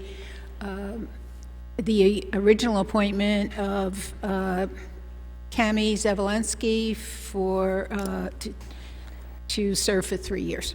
And Mr. Lundy's position is to fill the vacancy in alternate number 1, which goes until the end of 2014.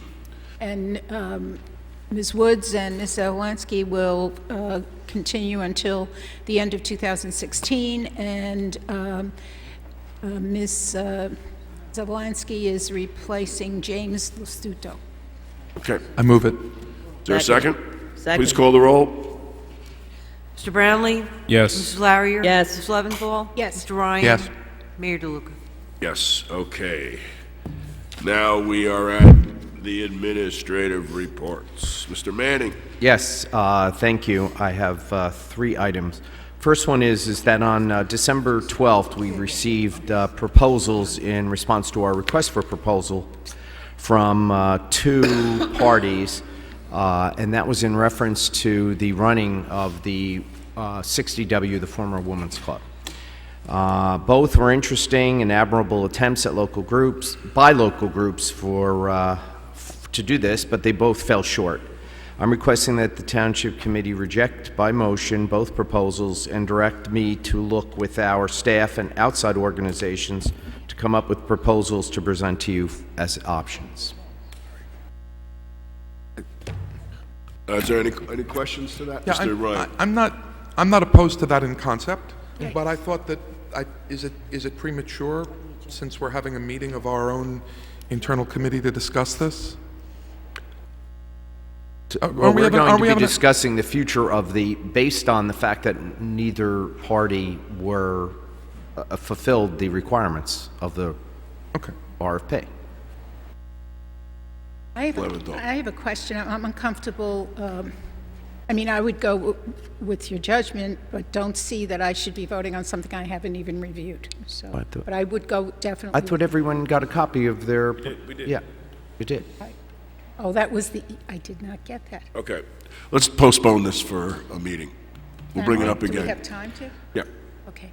Yes, we do. Because I want to make sure Yes. everybody has a chance to look at it. I did finally get it. Yeah, it's within the 60 days, yes. All right, telling the public, don't forget to sign up on our website for emergency notifications, such as our code red, notify me.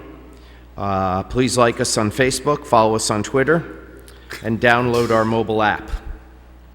It's very important because we have official information that goes out. It's on our website. That's our official website, www.maplewoodnj.org. And the third and last thing is that we will be having our second budget hearing this Saturday, starting at 9 a.m., right in this room. Questions? Bradley? I noted, actually the last couple of days as I've exited the train, that the poster board saying that the jitney was not running on January 3rd is still there. Can someone Okay, we'll get take it away. Sure. Yes. Okay. Did you hear that, Mr. I meant to Burbank? call, and since I'm here, I just remembered. Okay. Yes, Thank you. we will Sorry. take care of that.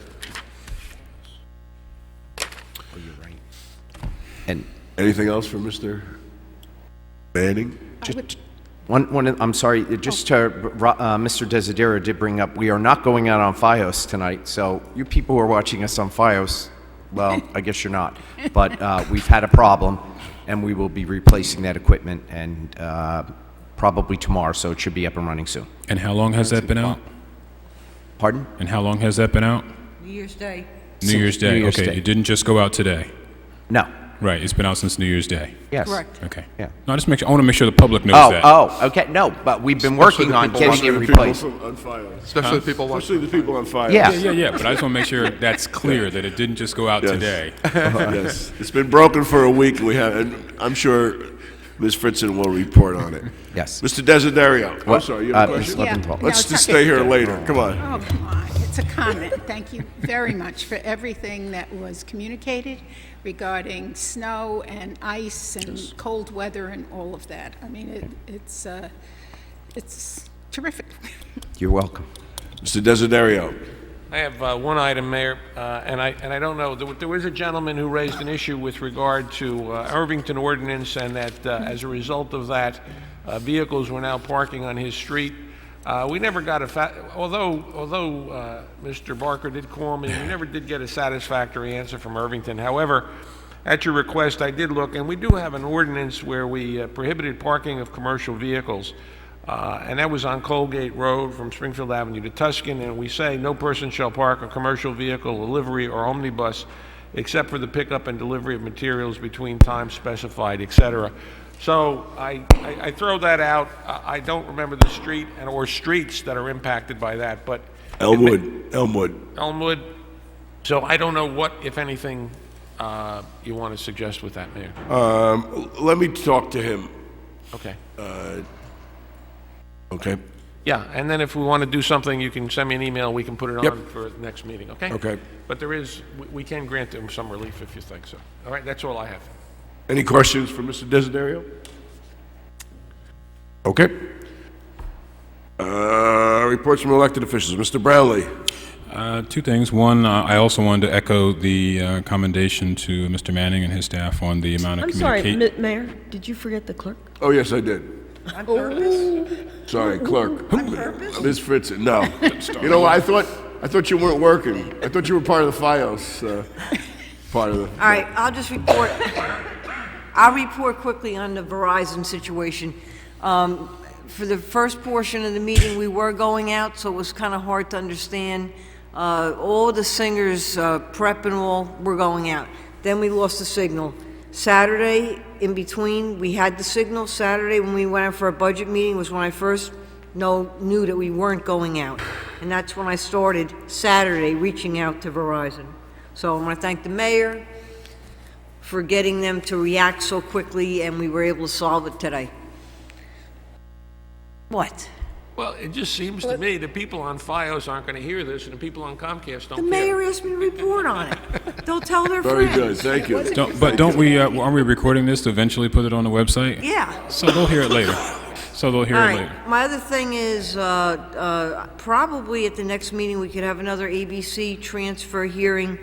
Get the materials to you for Maplewood Wine Shop in Maplewood Village.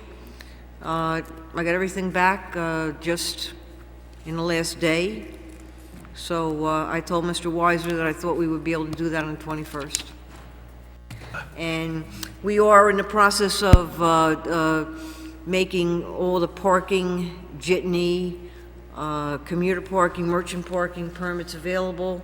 In addition, all the overnight lots, including 60W, Highland, Yale, Prospect, and residential overnight parking. So the grace period is after our next Township Committee late night, which is the 21st, and we'll wait until the following Monday before any enforcement. So, thank you. Okay. Thank you. Sorry for missing you. I'm hurt. Mr. Brownlee. Once again. Yeah, there you go. I'd like to echo the commendation to Mr. Manning and his staff on the amount of communication that's been going on of late, given the weather woes, et cetera. I think it's been very timely, and wanted to just, again, express my appreciation for that. And secondly, I will be having my office hours, planning to have my office hours next Tuesday at the Hilton branch of the library from 7 o'clock to 8 o'clock p.m. Thank you. Ms. Leventhal. I just have one thing, but it may take a couple of minutes. This is my request for a motion to permit the Green Team Advisory Committee to move ahead with a grant submission to Sustainable Jersey for $10,000. Needs to be submitted by January 26th. The intent of the grant is to do something Sustainable Jersey is looking for strong towns who are leaders in sustainability to follow through with. And in fact, it furthers our collaboration award that we received with South Orange and Millburn. This would be to develop sustainability projects for the Maplewood South Orange Millburn group, which is called MAPSO Mill, but it is our three towns, and projects that can be replicated in other areas, in other towns. And it would also initiate the development of an Essex County Green Team Network, which would help strengthen any towns that are looking to do green team projects. Maplewood would receive the grant.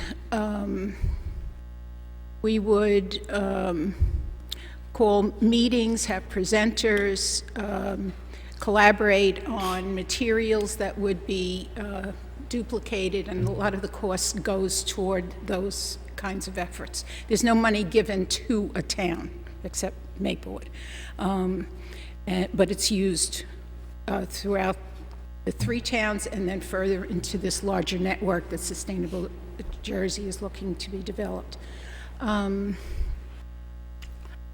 The 2 areas of focus that they're thinking of in terms of projects right now are energy efficiency outreach, which is well described in Sustainable Jersey's actions. There's, in fact, a very prescribed way to follow through on this effort. But it would be connected to the home performance with Energy Star, the state project. There would be a list of energy auditors, their prices, what their audits include, et cetera, that we would outreach especially to people in communities with older homes, with less financial wherewithal, so that everybody would know that this is available and where they can go to get more information. I recently did this in my home, and it's been quite worthwhile. And it turns out at no cost also, based on the terms of the loan and the savings in energy. It would be a virtual clearinghouse also set up under that energy efficiency outreach program. Another would be lawns. The one area being looked at is pesticide reduction campaign. And this would just be sharing educational information and helping people understand how they can protect the environment and enhance their lawns. The second part of the effort would be the strengthening of the bonds within Essex County with the resource providers. For example, the Essex County Environmental Center, the Master Gardeners, the Greater Newark Conservancy, the Rahway River Association, South Mountain Conservancy. I'm just naming a few. So I would like to have the okay to move ahead so that they can submit this. We do have Christy Ranieri on the Green Team Advisory Committee. She's also an employee of Sustainable Jersey, and we think with her final review of it that have a good, strong expertise in terms of submitting. Are you making a motion? I am making a motion second that it. the Green Team Advisory Committee submit a $10,000 grant to Sustainable Moved Jersey. and seconded. Please call the roll. Mr. Brownlee? Yes. Mrs. Larrier? Yes. Mrs. Leventhal? Yes. Mr. Ryan? Yes. Mayor DeLuca? Yes. Thank you. That's it. Mr. Ryan? I don't have a report this evening, Mayor. Thank you. Mrs. Larrier? No report. The only thing I have is my office hours are the 14th at 7 p.m. Move here to. in Town Hall. We get a motion to adjourn? So moved. Second. All in favor? Aye. Aye. Aye. See you Saturday.